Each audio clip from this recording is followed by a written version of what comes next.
Welcome back to another edition of the Rodcast featuring Patrick Davis. I'm lifetime Longhorn Rod Babers. I'll introduce my co-host here in just a second. We got so much to get into. It is a fantastic day to talk sports. Of course, it is the legal tampering period. Oh, that's why I love the NFL. You got to love the NFL because they know how fun tampering is. They know how fun it is to talk about tampering. So they're like, you know what? Let's just make it legal. We're gonna make it legal. It's a legal tampering period, baby. That is beautiful. That is fantastic. That might get better. You can spin it better than the NFL. So they made it actually legal for us to talk about tampering. Hell, teams have already signed, or at least, or reportedly, already signing big time free agents. So the NFL, yeah, man, they understood the assignment. We'll talk about legal tampering. We'll also get into all of the big transactions in the NFL. Russell Wilson to the Steelers. Mac Jones being traded. Who? Mike Jones is being traded to the Jaguars. We'll talk about that. Also, Chris Jones signing a big deal. I think we all knew that was coming. Also, there is discussion to talk about Texas basketball. Big win for Texas men's basketball on the 40 acres. We'll talk about that as well. And also, baseball winning their first Big 12 series. Congrats to them. We'll get into that. And also some of the other big-time sports headlines from the weekend. Before we do any of that, let me introduce my co-host. He's one of the hardest working members of the ARN family. He's got a hustler spirit, period. We don't know what he's paid, but we're damn sure that this man is underpaid. He's a hustle man. He's got a man of many talents. He's my friend, my neighbor, also co-host. What's going on, Patrick? How you doing, brother? I'm doing good. I was thinking this morning. By the way, shout out to everyone who is up early after daylight savings time. I was thinking about myself that this was probably not the best time of year to start waking up at 4:00 in the morning. Is when you lose an hour. And then I realized that my co-host has a small child that does not know what time is. And I said, you know what? Not so bad, Patrick. Not so bad. You make it I appreciate that sympathy. I appreciate that. No doubt. My co-host, he is a proud alumni of TVU. He's got more papers than Dunder Mifflin and watches more film than Siskel and Ebert. He's the new Rod father of Austin Sports Radio, Mr. Rod Babers. I appreciate the intro each and every time, Patrick. And yes, man, I appreciate you empathizing with my situation. There's no doubt she don't give a damn about time. But we're still having a great time. But yeah, man, she sleeps actually pretty good. She sleeps better than you think. I'll give her props for that. She's actually sleeping more than most babies. So I think we're better off than most because I do actually get a chance to sleep at night. But that's about it. I mean, there's not a lot of naps taken during the day. She's on the 30. She used to nap longer, and now she's like napping like 30, like maybe less than 30 minutes, like 20, 25-minute naps, and it's brutal. That's your only stretch where you got time to get something done. Baby goes down, everybody's like, all right, we gotta get something done. What do you gotta do? I got a list. Boom, boom, getting stuff done. But all right, we're getting stuff done here on the show. You can always hit us up on the text line 512-447-3776. That is the best way to hit us up. You can communicate with us or let us know your thoughts about the top headlines of the day or any questions you got. Hit them up on the text line. Also, we got the big fat poll of the day that'll be coming up at 6:45. So you're gonna look out for that. We'll go behind the burnt orange curtain. We'll talk about the all Big 12 team, which has been announced for the basketball, for the men's basketball. So we'll get to that. Some Longhorns being honored there. We'll get to that coming up when we go behind the burnt orange curtain. Talk a little bit of Texas baseball there as well, and some Texas football discussion. Spring football now is very close. We're getting close to just a week away from spring football. So everybody's excited about that. They released the rosters. There is and the rosters have, just the weight and the height. So it's not, and the jersey, if you get excited about that, truth is, guys don't have any pride in jerseys. We talked about that. I had my old man rant about that before. They'll change jersey numbers next year, so don't get excited about that. But there's certain weights of certain guys that have, I would say, became a topic of discussion. They've become a big topic of discussion about how some guys have gotten a lot bigger, and maybe there's a purpose for that. And as one particular player where Longhorn fans are making they're basically making a prediction about what he could be on the roster based on how much weight that he's gained. So we'll talk about that too coming up a little bit later on in Behind the Burnt Orange Curtain. Let's talk first. We got our Horn headlines, which we'll get to. We'll get into all of the big headlines from the NFL, all the transactions. A lot of them happened before the legal tampering period, which is right now. Free agency hasn't officially begun, but I believe, essentially that's what the NFL calls legal tampering. I don't even know why they do it. It doesn't even make sense, but it's sexy. And the NFL, like I said, they understand that tampering is fun. So yeah, and technically, legal tampering starts in 5 hours? Technically. 5 hours illegal. Now, illegal tampering has been happening already, but legal tampering happens in 5 hours. Yeah, exactly. You're right. It didn't officially started, but today is supposed to be the legal tampering day. I don't even know. I don't know who came up with that, but it's brilliant because now they're not. This is weird too. We'll talk about this when we get to some of these transactions after the Horn headlines. Now they can't talk to the players. If they do talk to the players, that's tampering. They can talk to the agents, but which means you're agreeing to terms with players without ever talking to them. Think about that. Think about hiring somebody you never interviewed. Yeah, that's a mistake. The agent just goes, "He's a good guy. He's a great guy. He's amazing." You're gonna love him. Oh man, this guy's amazing. The energy that he brings to the locker room. I mean, he's a team first guy. I mean, you don't even get to interview the guy. That's why it is absurd. Well, now if you talk to him, that is tampering.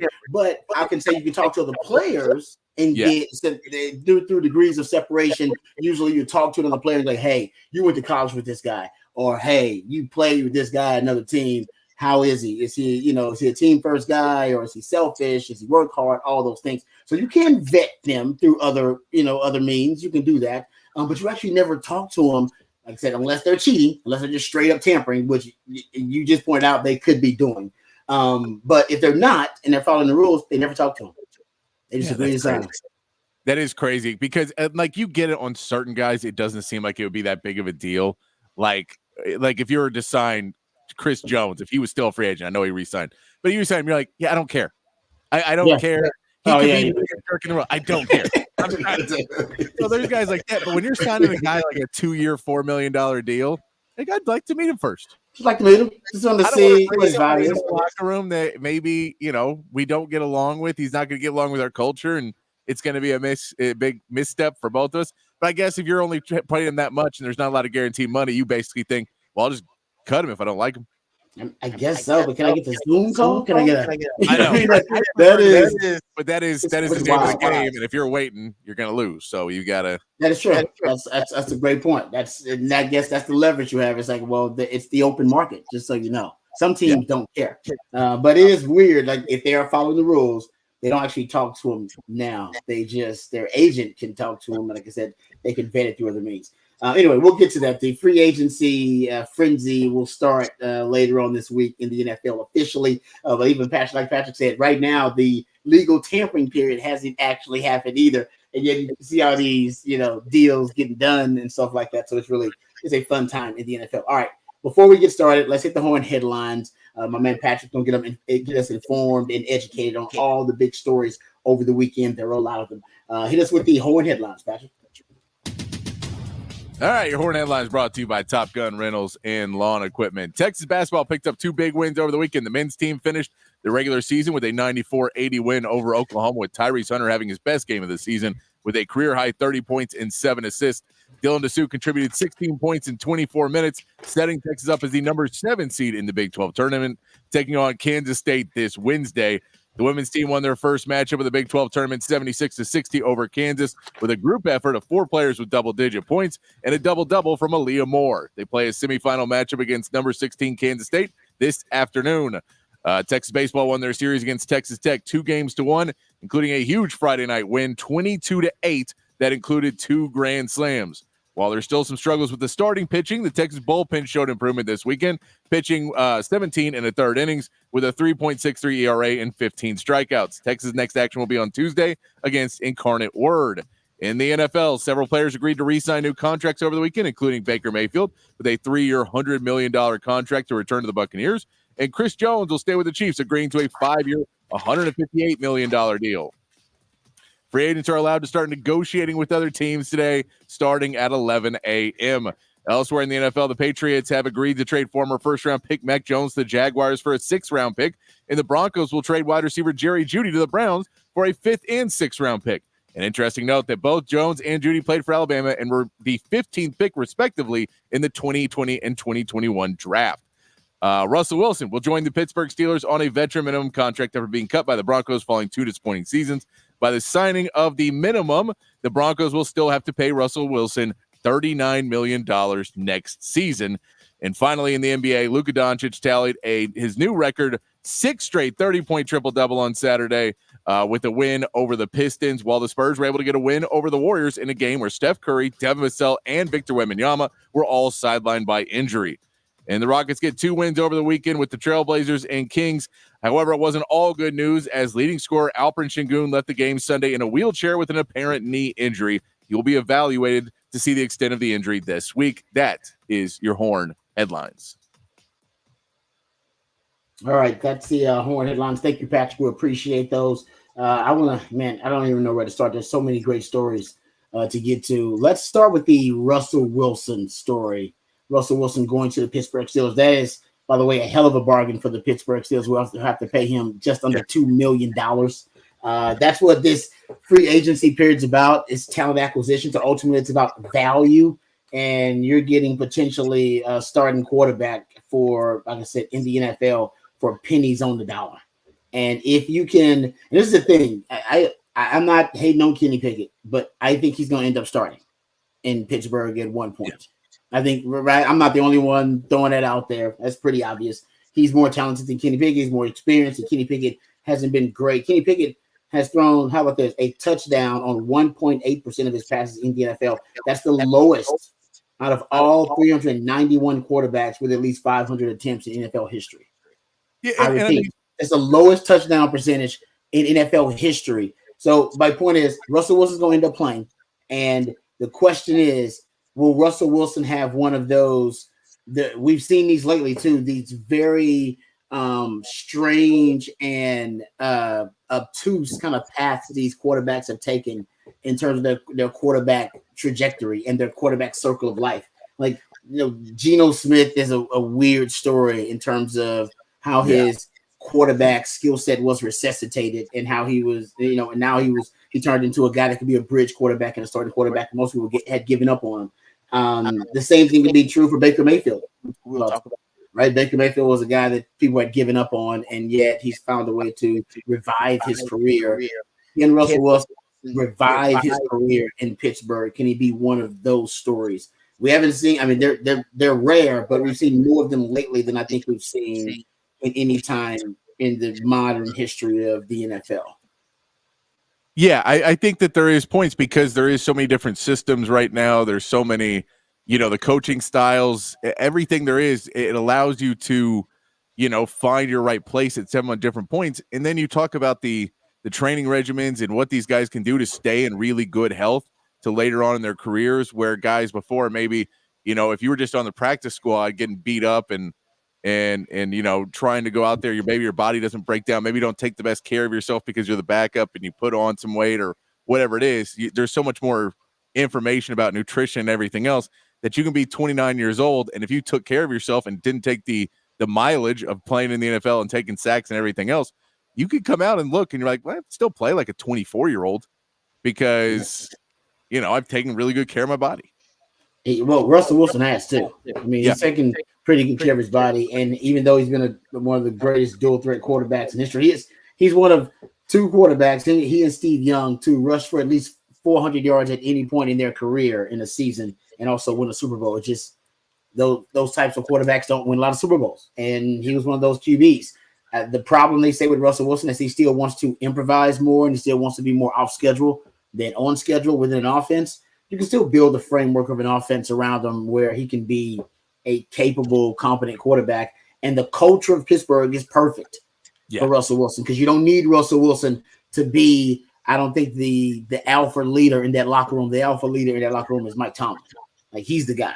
That's Mike Tomlin's locker room for the most part. Right? He's been there so long. That's, he runs it the way he wants to run it. So you don't need your quarterback, even though he's in a natural leadership position, and that's great. The problem lately has been with Russell Wilson, even later with the Seahawks and his time with the Denver Broncos, is that his leadership style is not a leadership style that a lot of the people around there appreciate, right? Whatever he's doing, they don't like it. And a lot of it is him isolating himself away from the locker room and putting himself on a pedestal, if you will, in a lot of ways, and not being someone who is totally ensconced in the locker room and being a part of it. He's almost apart instead of apart from it. Yeah, and I mean, and he also had that weird part that, you can say the Nathaniel Hackett experiment did not work. He then, then that next season with Sean Payton pretty much, and this is not, I don't know how much it was everyone's decision in the Broncos organization, but pretty early on in that new relationship, they went into, we need to try and get out of this Russell Wilson contract. So they tried to negotiate with him that they threatened to cut him if he didn't, take less money and have less guaranteed money on the contract. There's reports that Sean Payton was trying to get him to verbally blow up on the sideline so they could have a contract detrimental to the team and try and get out of the contract. So apparently that was part of it too. There's all these weird stories coming out about Sean Payton don't like Russell Wilson. No, but apparently it was part of they were trying to get rid of him, and they understood, hey, we made a mistake, but let's try and get out of this and not have to pay the consequences for it. That's not what ended up happening. And I for Russell Wilson now, you get to put him in a situation with a solid leader in Mike Tomlin, and the fact that he is now in very much the, do you want to save your reputation? Hall of Fame is on the line for Russell Wilson. His career legacy is on the line. Is he a guy that is Pete Carroll made great, or is he a great quarterback? Because that's the story, is either Pete Carroll made you and you're nobody, or you are somebody and you're going to do it again in Pittsburgh. And that's a team that continues to play. That defense will probably come back better next year. And hopefully George Pickens will enjoy playing with Russell Wilson more than he has with the other Steelers quarterbacks. He'll definitely enjoy it more than any quarterback since Big Ben. But this is my thing. I don't know if he's going to come back and, help the Steelers win a Super Bowl. But, man, I always thought he had something left in the tank. There's no way I thought that he fell off a cliff and had that type of precipitous fall from grace where he became a quarterback that was incompetent and couldn't play at the next level. I will say that there were times where it looked like that when he was with Nathaniel Hackett. He looked better with Sean Payton. Arthur Smith is now the offensive coordinator for the Pittsburgh Steelers, if I'm not mistaken. That's really the question. Is Arthur Smith one of these? Because these are now made men in the NFL. This help us transition to Baker Mayfield. Dave Canales is was considered kind of a made man for what he did with his time with Geno Smith and his time with Baker Mayfield. Yeah. You're talking about a guy now who is on the record, has been able to resuscitate the careers of two quarterbacks who had really high level, potential and a really high ceiling as quarterback coming into the NFL. And yet some people thought, for whatever reason, distractions, ultimately, quarterback development, whatever it may be, that they didn't reach, their ceiling as a quarterback, and people had given up on them. And Geno Smith has his best season ever, and so does Baker Mayfield. And then that's why he ends up getting the job with the Panthers, because they want him to do the same thing, right? And we've seen Sean McVay became a made man as a result of that. All right, Jared Goff was considered a lost cause, and then he's able to get Jared Goff to either exceed or outperform his skill set or exceed expectations. Yeah. And then everybody's like, man, we didn't know Jared Goff could be a Super Bowl quarterback. And then he trades up, right, and upgrades to bring in Matt Stafford, and Jared Goff is considered, a guy that's thrust on the trash heap again as a guy who's going to be either a bridge quarterback or he's just going to be a stopgap quarterback. And then a young Ben Johnson comes in with the Lions, And he turns Jared Goff into what looks like a franchise quarterback again. And now he's becoming kind of a made man. Everybody's like, man, we got to bring in this guy, Ben Johnson. Yeah. He's a star, because the ability to maximize the most important and most valuable position in the NFL, that is something you really can't quantify. The guy can come in and make Baker Mayfield a quarterback that can win a playoff game after everybody gave up on him. Same thing with the Jared Goff, Geno Smith, Mike McDaniel with Tua. Everybody giving up on Tua, like, oh man, Tua, he can't play in the NFL. He doesn't have the body for it. He doesn't have the reaction time, the skill set. He's just not a guy who can play at the next level. Mike McDaniel comes in and says that's ridiculous. He's got to build the right system around him. Builds the right system around him. Boom. Tua has best season ever. Now everybody thinks Mike McDaniel's a genius, which he very well may be. But my point is, with Baker Mayfield now, he was one of those guys. Does he have another one of those? Is Arthur Smith one of those types of offensive coordinators that can do that with Russell Wilson and transition to Baker Mayfield? I got to go look and see who the offensive coordinator is there now. Does he have someone like that? Yeah, I mean, in Arthur Smith, we know what he did with Ryan Tannehill. That Tannehill was kind of a lost cause, and then with the help of Derrick Henry in the running game, that they made Ryan Tannehill a winning quarterback in Tennessee. That's true. So that's kind of what you're looking at is they want to make Jaylen Warren and Najee Harris. Now, Najee Harris, who had a really bad sophomore year last year, I think Arthur Smith wants to bring him back and have a really good running game. And if you bring the running game up, when was Russell Wilson really good? When he had Marshawn Lynch. So if you add that running game in to then allow Russell Wilson a little bit more freedom, that they're going to focus more on the run game and let Russell Wilson not have to be carrying the game, I think that's going to be more of the Arthur Smith system. Now, how well Russell Wilson can still play within a system and not try and improvise and not put them behind the sticks where they can't run the football, those types of things, you just have to see how well they mesh with that.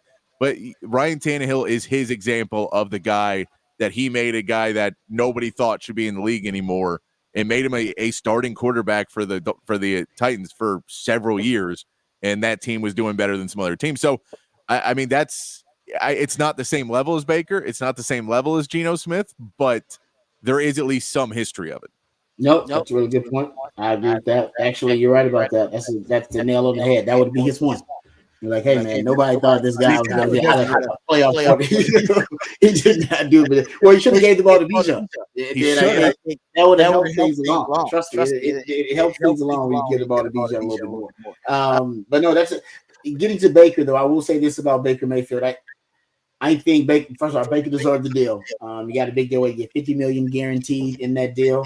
And the one thing that I think you see from Baker lately is the maturity factor, though, with Baker. Baker's now at one point, everybody was kind of his adversary at one point, whether it be the media. He was going at it with guys in his own locker room. I always say this about Baker Mayfield, and Longhorn fans know this, and they don't like to hear me say it. He was my favorite Sooner, and I know that's weird. It's kind of like saying your favorite serial killer, but he was, he was a fun Sooner to watch. He was all about drama. He was a villain.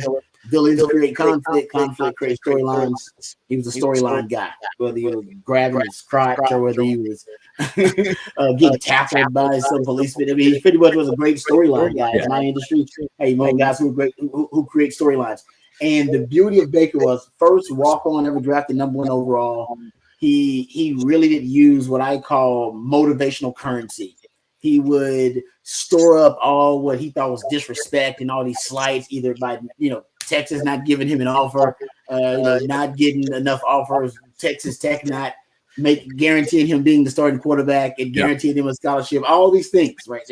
Whether it be the guy would not want to shake his hand at midfield, he was really good at being able to store that internally and intrinsically turn that into motivation. And it was almost a superpower for him. And he did it really, really well. And it really did. It turned him into a force of nature that ended up being the #1 overall pick. I said, first walk-on ever done it.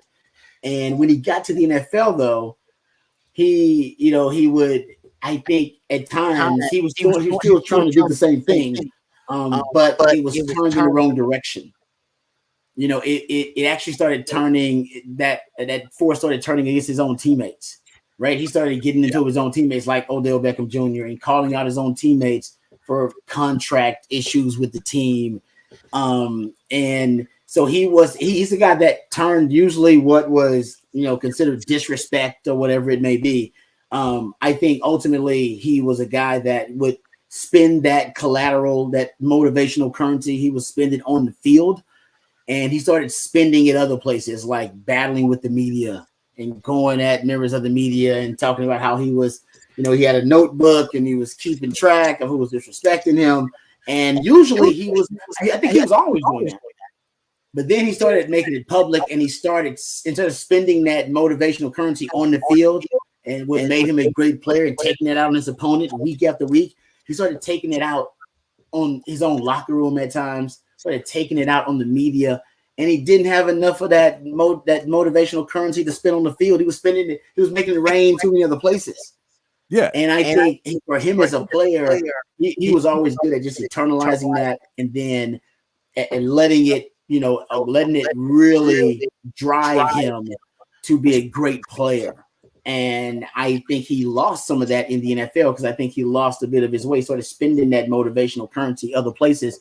And then now that he's a mature player again, I think he's focused. I think we got to figure out who the offensive coordinator is. I'm gonna look that up right now. But Liam Cohen, who actually coached him as the offensive coordinator.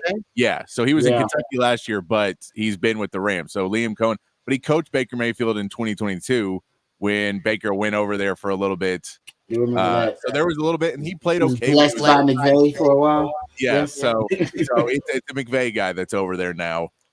So we'll see if that continues to work out. But I think you said it right with Baker too. It's about that focus. When you talk about the emotional currency, that focus off the field to get ready for the game and watch game film. And if you're focused on, I'm going to show I know ways to beat this team, and when you're focused training and you're focused practicing, and when you start taking that out on your teammates and out on the media and everybody else, now your focus is shift. It's not about playing football anymore. And so he looks like he's been refocused now, and he doesn't necessarily have that. He's not trying to cultivate his own legacy now by not on the field, but saying, you guys don't give me enough respect. It's like, no, man, nobody in the world gets a respect that they're going to feel adequate. Get over and go play football. Like it's, you can be mad about it in your personal time, but getting out, no one's going to be on your side on this one. So just go out and take care of business.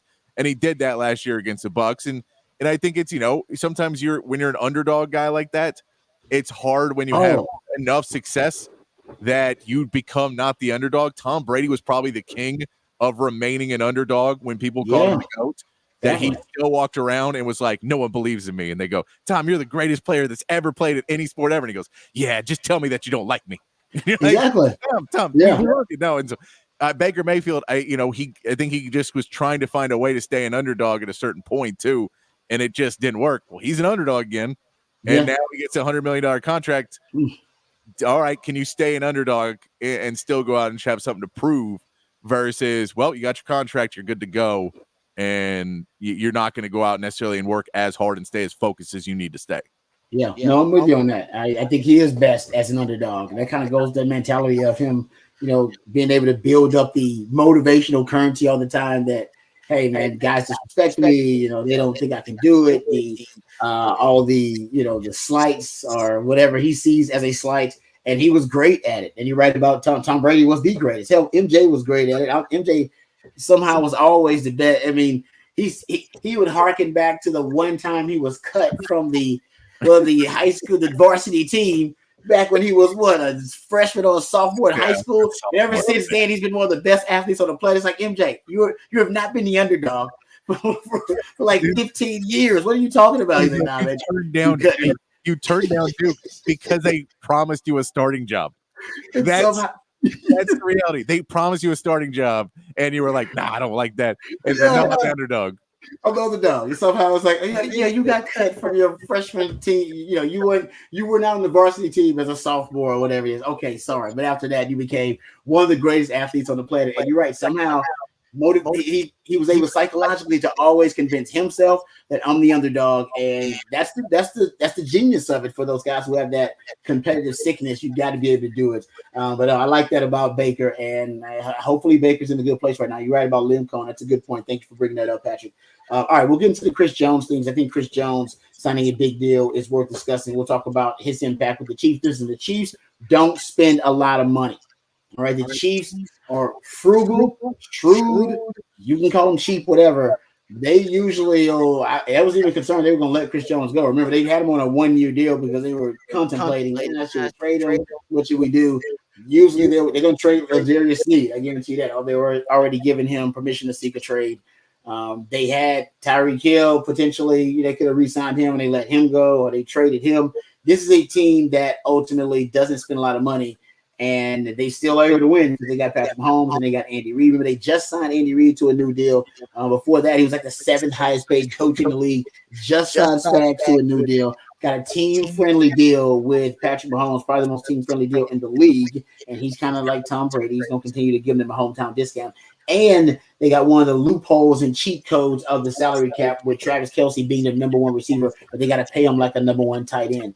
So them spending money on Chris Jones said a lot about that organization and what they think of him and his impact. And so we'll get to that coming up. And we got to talk about the Mac Jones thing. Speaking of quarterbacks whose stories have taken a turn, this is a guy who's had a quick fall from grace. So we'll talk about that, whether Mac Jones could be one of those guys whose story seems to, take a weird twist. And at one point, everybody gives up on him. They're considered a lost cause. And then, boom, you see the resurrection. Could he be one of those guys? We'll talk about that coming up a little bit later on the show. All right, we're going behind the burnt orange curtain next.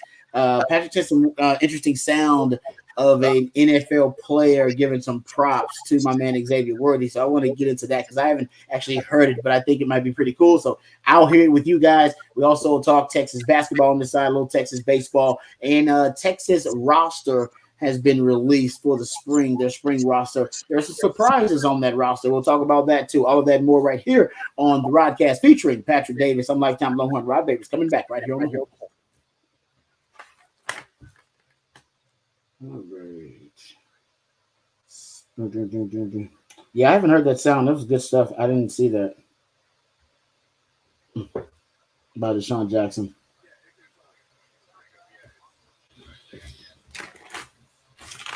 Yeah, because he said that's his guy, right? That's what he watched coming out.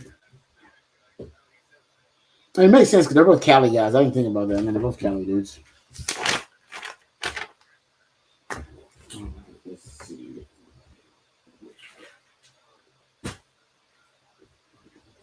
Bro, that's definitely going to be off the record. That's crazy. Bro. Like, don't you? These are the regret. I wonder if the Chiefs are going to do something for them people, man. That's dedication, bro.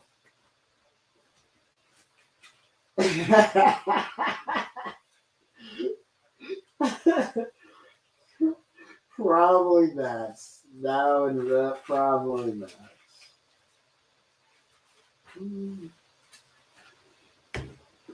That's not. That's messed up, man. That's messed up.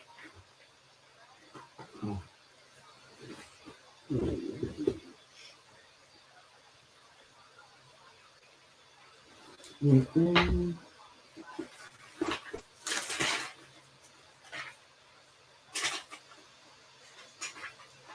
Mm-hmm.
All right, welcome back to the Rodcast. Time to get into some little Texas football discussion. Go behind the burnt orange curtain. Well, first off, we can give some props and say congratulations to Texas baseball. They won their first Big 12 series with Texas Tech. They won 2 out of 3 games, but man, that first one, how was it, 22-8? I believe it was in game. Damn. That was an Old Testament style butt whipping. They put them on that. That was Texas Tech bounced back 1 game 2, and the Longhorns won game 3 down there. But yeah, that was some prodigious clout on display for the Longhorns. Man, they really showed up in game 1. So props to Texas baseball. Also props to Texas men's basketball. They won their game versus Oklahoma. What were your thoughts about the way Texas played against Oklahoma? I thought they played pretty well. I mean, Tyrese Hunter, when he gives you 30. You know what I'm going to say? What you gonna say? I'm glad Tyrese Hunter finally listened. And what did Tyrese Hunter do in this game? He drove the paint and he got to the free throw line. He shot 9 free throws in the game. And what happened? All of a sudden, his shot started falling because he got to the free throw line and he got down. He basically pushed the defense back. He drove the paint and either he hit layups or he got fouled. Sometimes he did both. And he put up 30 points in the game. It's not that difficult. If you don't shoot threes, if you don't attack the defense, then you're never going to be able to get your shot going. It's hard to just shoot yourself back out of a slump. Max Asmith shot 0 free throws. Max Asmith, drive the paint, and you will be such a better basketball player. Tyrese Hunter did it. I was so happy to watch him do it. It was the most intentional he has been in a game to get to the basket, get to the line. And it just set him up. He went 9 for 13 in the game because he just kept attacking the paint. Dylan DeSue did really good. He attacked the paint as well. Dylan Mitchell actually got some points up on the board because he attacked the paint. They had 50 points in the paint in that game. Yeah, that's nice. Yeah. But they basically went inside. And yes, it was because Oklahoma doesn't necessarily have the best rim protectors. But you can go against any team like this. And unless they have the elite best rim defenders, you're going to be able to get some foul calls. You're going to be able to score some points in the paint. You have to attack inside. College basketball, they call a lot. It is a very tightly called game. They very rarely let you jump around and beat up on people. So if you attack the paint, you can win. It was fun to see him do it, and that was why that game was a lot of fun to watch. And by the way, attacking the paint, they shot over 50% the entire game. Like that's because you're high percentage shots. Waiting until the clock dwindles down and jacking up a 3 from 4 feet behind the line. It was one of the better designed game plans, one of the better executed game plans we've seen all year. And hope going into the Big 12 tournament and hope going into the national tournament that there's a team that maybe can start attacking the paint depending on the matchup. It all depends on the matchup. They have shot. They have a shot to do some damage. And they won't be playing Oklahoma like we initially thought. They'll play K-State, correct? Because K-State ended up beating Iowa State, which made them jump up and be able to take over Iowa. And then TCU lost, which meant that Texas could jump TCU. So 2 things had to happen that were not likely to happen. They both did. K-State beat Iowa State. Both of those happened, and it meant that Texas will now be the 7th seed playing against K-State, which you prefer. It's a 6 o'clock game instead of a 4 o'clock game, which you like to see, which will probably mean 6:30, 6:45 game. But that'll be on Wednesday. Should be a fun game to watch. And hopefully Texas will get that win. That'll boost them up probably to a 7 seed if they can get a win over K-State. And then also they're not in that 8-9 game. So that means they don't have to play Houston in the next round. If they win, they would then take on Iowa State, which is still a tough game, but a more winnable game than playing against Houston, who's just dominating right now. No, I agree with you. No, it's good stuff. Yeah, and they also released the all Big 12 teams yesterday as well. The Longhorn representation. You have the first team, Dylan Dessou.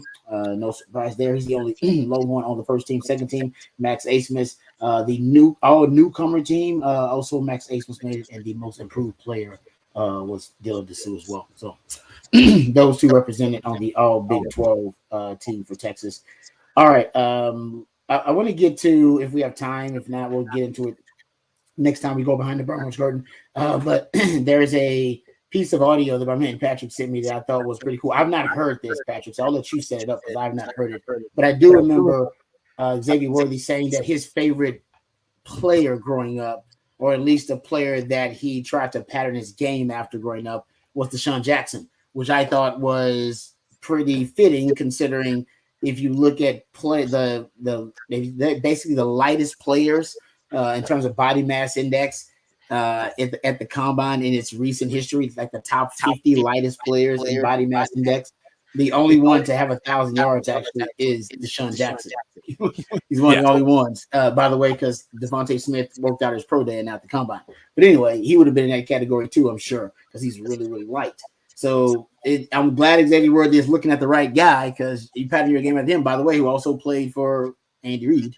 And Andy Reid and the Chiefs are right now considered the popular pick for Xavier Worthy. But what's the audio?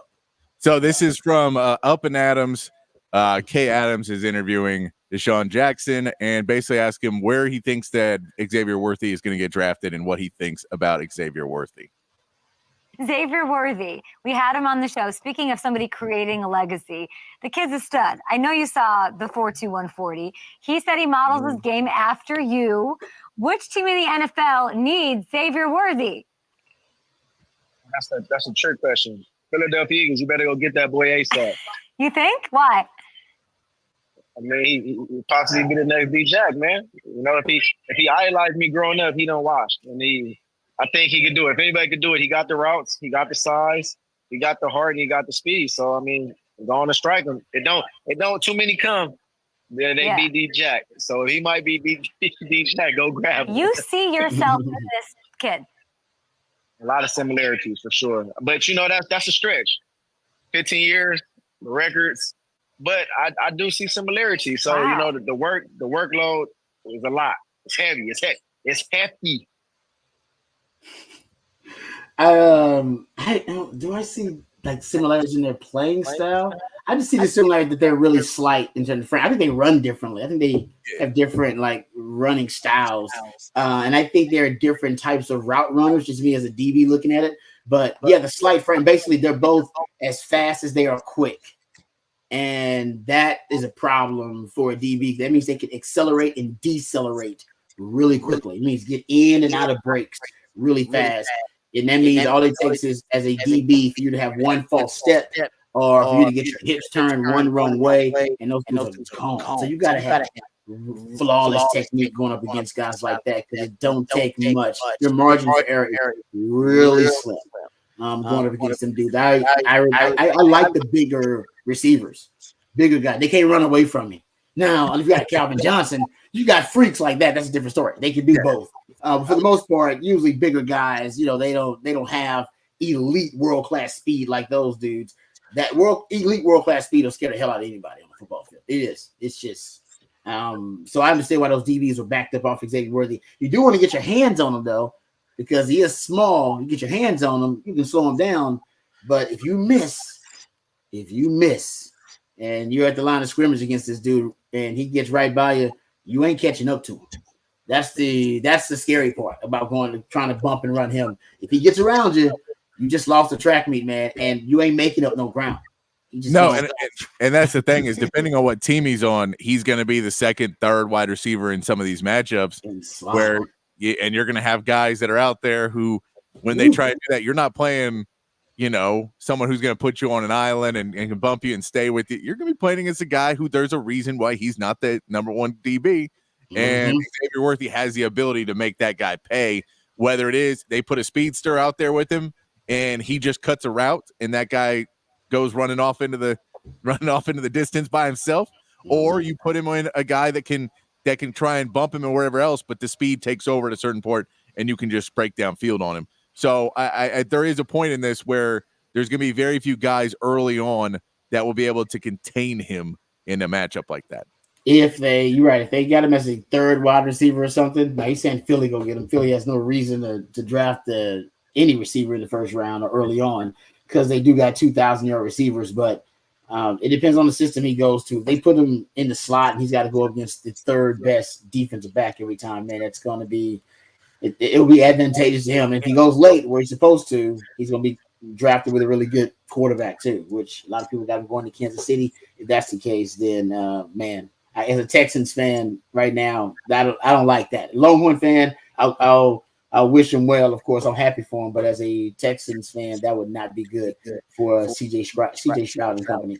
All right, we come back. We'll get into this the Texas roster a little bit. There are a couple of news notes and nuggets from the Texas roster that I want to point out. We'll get to that when we go behind the burnt orange curtain again. We'll do that later on in the show. But let's get to the big fat poll today on the other side. I want to get my man Patrick's thoughts on also this Mac Jones trade to the Jaguars. And we haven't talked about the Chris Jones, right? Mac Jones and Chris Jones. We haven't talked about either one of those transactions. Chris Jones signed to a blockbuster deal with the Kansas City Chiefs. I want to get into both of those, but also the big fat poll of the day coming up on the other side with my man Patrick Davis right here on the Horn, the Rodcast, coming right back at you. I'm Lifetime Longhorn Rod Davis. You can always use the text line as well, 512-447-3776. Matter of fact, that's where the discussion about the big fat poll today coming up next. That's where will take place. Come right back with us right here on the Horn.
Come on.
You got it, Patrick.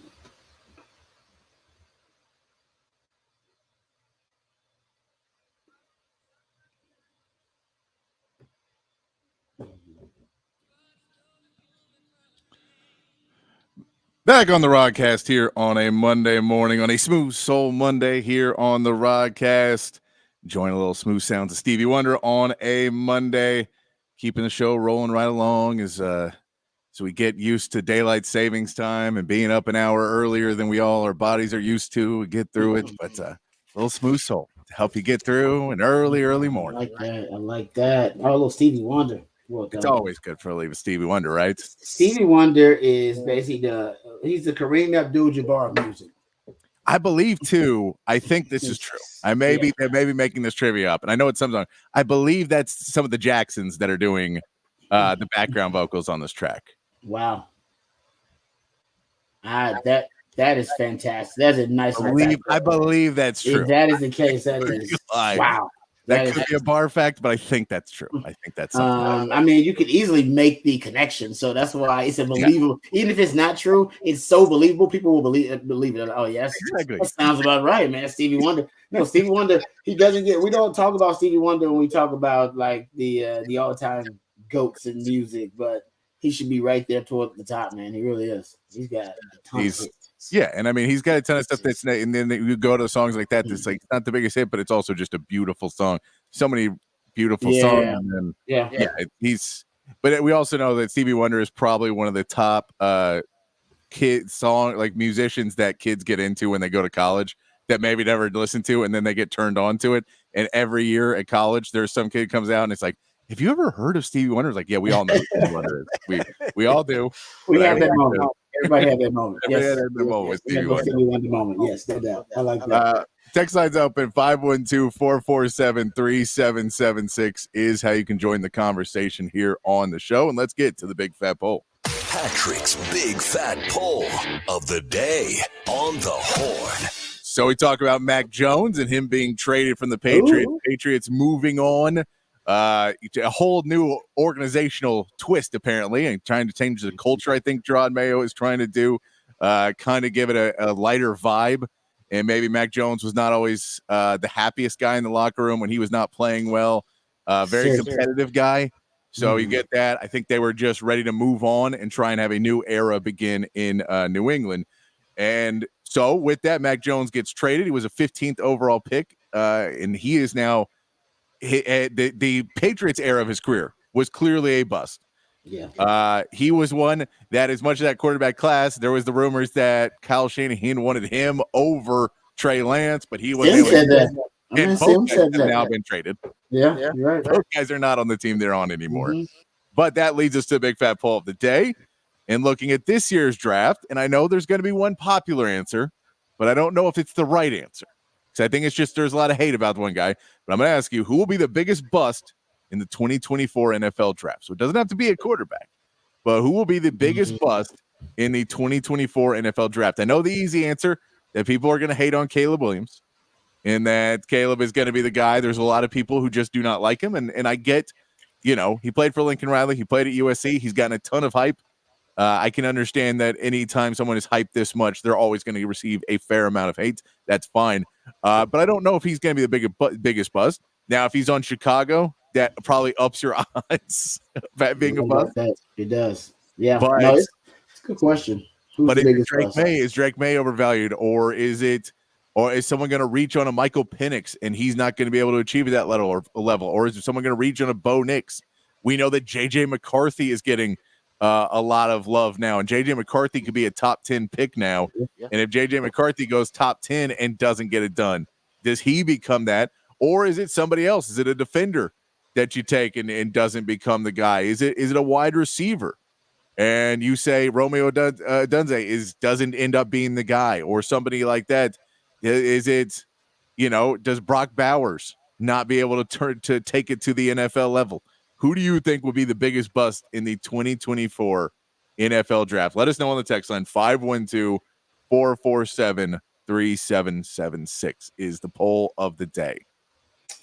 Well, I mean, only 30% of quarterbacks hit drafted in the first round, right? That's just the way that quarterback development, quarterback evaluation works. So the truth is, 2/3 of those quarterbacks, how many of them are drafted in the first round, they're probably not going to be franchise quarterbacks or considered franchise quarterbacks by the end of their first contract. And look at the 2021 class you just brought up, right? That 2021 class already. Trevor Lawrence is your starter. He was your big-time quarterback. Zach Wilson got benched. Trey Lance traded. Justin Fields about to be traded, right? We assume, yeah. And then Mac Jones traded. So those, by the end of their contract, I mean, only one of those guys right now is considered to be still a franchise quarterback. And they just traded for another one of those guys to back him up. Which is great value, by the way. Word of the day. Great value. You got, essentially, let's say you were going to draft a young quarterback. Now you got a guy that was drafted in the first round for a 6th-round pick. Yeah. That's good value right there. You need that backup, and you have a guy that you still has starting qualities, and you feel has the arm and everything else. If you can get him in the right shape. Doug Peterson's a heck of a coach, so you can try and get him in that place. Doug Peterson, he gets made man status because he won a Super Bowl with a backup quarterback. That's why he gets made man status at times in terms of his quarterback. He's a quarterback himself too, by the way, played quarterback in the NFL. So that's part of it. But what he did with Nick Foles was extraordinary. And essentially what he did, and it's very simple. He just decided to run the same offense that Nick ran when he had his career year in the NFL under Chip Kelly. He's like, what do you run? So, well, we ran more RPOs than anybody in the league that year. It's like, all right, then let's run a lot of RPOs. Simple. And you would think that, oh man, was it some brilliant strategy, some brilliant schemes? Like, no, he just kind of asked the quarterback, like, what did you do that year? Because you were great that year. He's like, oh, ran a lot of RPOs, and Chip Kelly liked running this, and this. He's like, all right, let's do that. And then he brought his own mix to it, and boom, there you go. I mean, magic happened. So make it a quarterback-friendly offense if you can. Kind of getting back to one of our discussion topics of the day. But I like that. Big fat poll of the day. Who's going to be the biggest bust in this draft? A wide receiver, that's going to be a lot of busts. Oh, yeah. They're always, because you just can't say so many. It's going to be 8 drafted in the first round. So what? Half of those guys are going to give you 1,000 yards in their career. The rest of them are going to be Jags, and nothing against Jags. I was a Jags and Jabroni. Nothing wrong with that. They'll turn into that in the league. And I mean, we know that DBs, you always had that issue with DBs because you need so much help in the secondary, and then if you draft somebody to be your number one in the first 15 picks and they turn out to be an okay DB, well, you've now stuck him out to die on that number one wide receiver, and he's just going to get toasted and lose it mentally, and it's hard to even just stay in the league at that point because you could have been a great number 2. A really good number 3, but no, you got killed as that number 1 DB, and it never worked out for you ever since.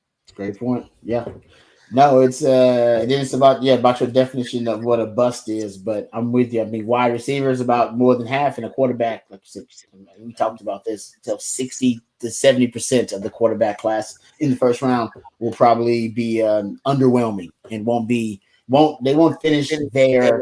They won't finish their first contract probably with the team that drafted them. That's the crazy likelihood of it. All right, we'll come back. We'll get into back to the big fat poll today. Interesting discussion. We'll get into the big headlines of the day. What are the Texans and the Cowboys going to do in this free agent market? We'll try to predict that and Rod's rant of the day. All of that and more right here on the Rodcast featuring Patrick Davis. I'm Lifetime Longhorn Rod Davis coming right back on the horn.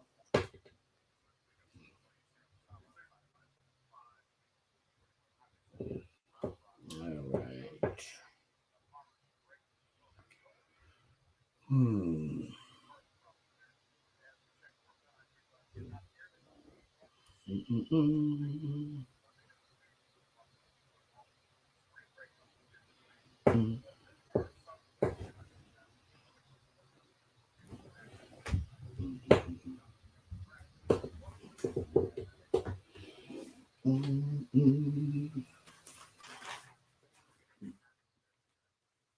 There's your treasure.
Yeah, for the bet US thing, right? Yeah, it's badass. Give him.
Welcome back to the Rodcast, a Smooth Soul Monday edition of the Rodcast featuring Patrick Davis. I am lifetime Longhorn Rod Babers. He's the Idealionaire coming up with your musically themed days of the week. And yes, I think the Smooth Soul Monday is appropriate.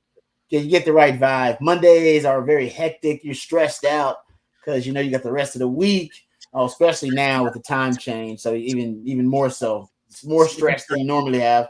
And then you got to worry about your commute and and traffic, and then lead to accidental racism because of the road rage. You don't want to deal with all that. Smooth Soul Monday, you got the right vibe. It just kind of makes you. It takes away the anxiety. It gives you a nice, cool vibe heading into Monday. So we appreciate that, Patrick, for sure. Yeah, it's definitely you got to you just get into the week in the right mindset. Yeah, so much of how your day goes, your mindset early on. Mm-hmm. So hopefully we'll get you set in the right mindset. You go into the day feeling good, and then all of a sudden it's Tuesday, and then it's Wednesday, and you're halfway through, and then it's Thursday, and then we know we get to freak flags out on a Friday. We'll have a good old time. And if the kids are home for spring break, then enjoy trying to send them out, and hopefully the weather's nice enough. You can just lock the front door like our parents did to us, and put them out there and just say, "Go play." I don't see kids playing in the neighborhood anymore. You live near me. We don't not that often. I do see every now and then I see them like walking around, but I don't see them like playing actively. Like they just they're walking places. They're heading. I don't know where they're going, but they're going.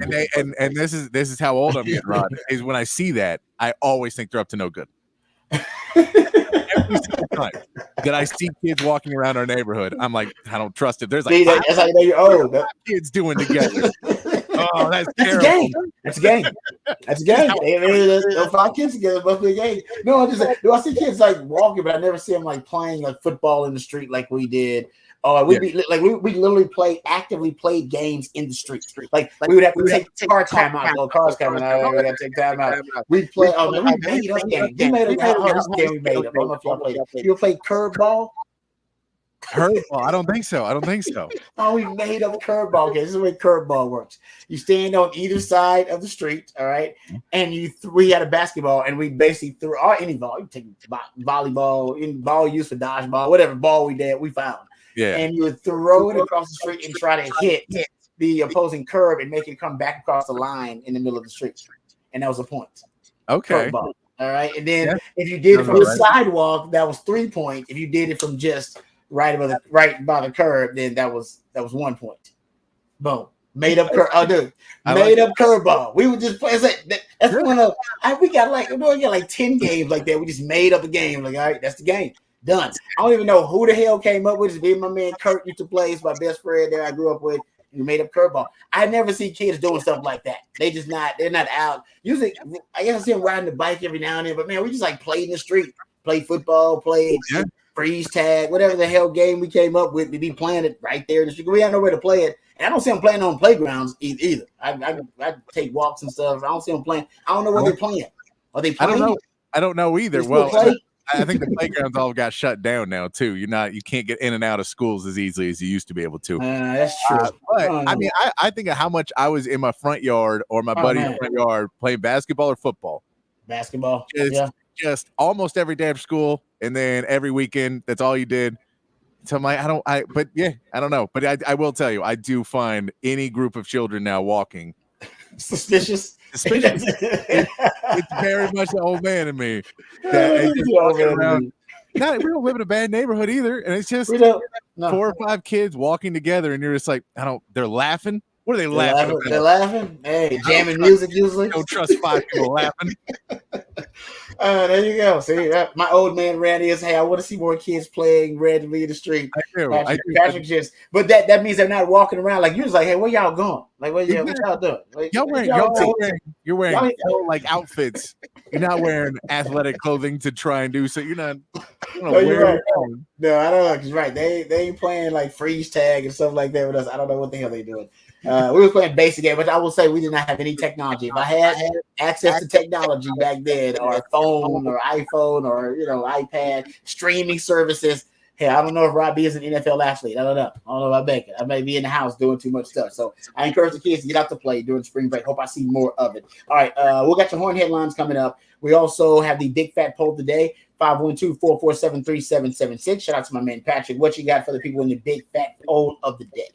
Big fat poll of the day today. Who will be the biggest bust in the 2024 NFL draft? I did already say the biggest, because there will be a bunch. Yeah, there'll be at least 5 or 6. Yeah, it's basically who gets out the fastest, who's the highest pick, which is it's who doesn't last 2 or 3 years. Because even like you could say Justin Fields, you go, well, he didn't work out. But I wouldn't say he's the biggest bust because you look at the fact that he stayed on the team as a starting quarterback for 3 years. So even though he's not, there's guys who never, like Zach Wilson's a bigger bust because he got 5 starting opportunities and lost them every time.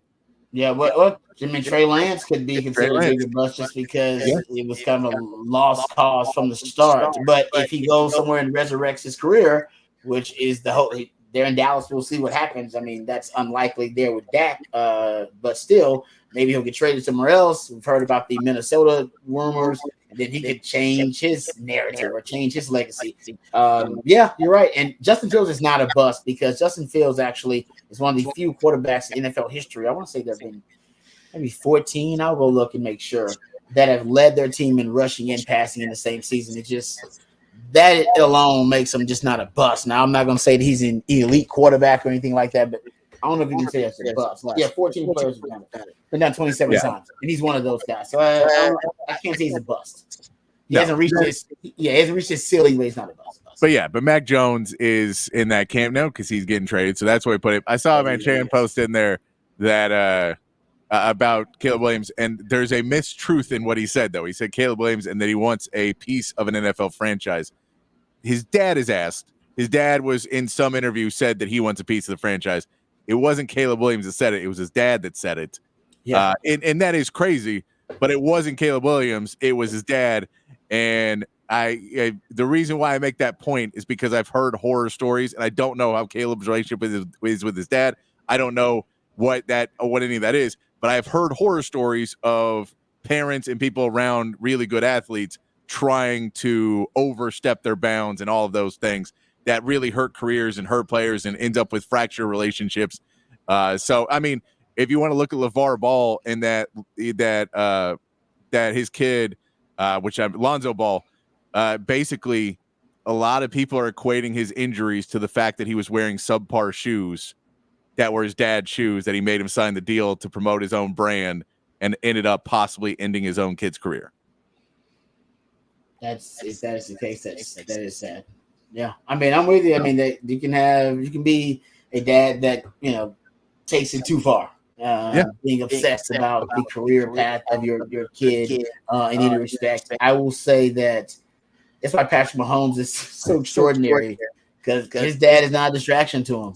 And it's amazing because they're close. That's his dad, and his dad's got some issues, and his dad has not been a distraction to him. Now, his dad needs to get some help and and make sure whatever his issues or his demons are. I'm gonna call him an alcoholic because I don't know him personally and if he's dealing with that, but he needs to get some help. But Patrick Mahomes is not distracted by his dad's issues. He just keeps on winning championships.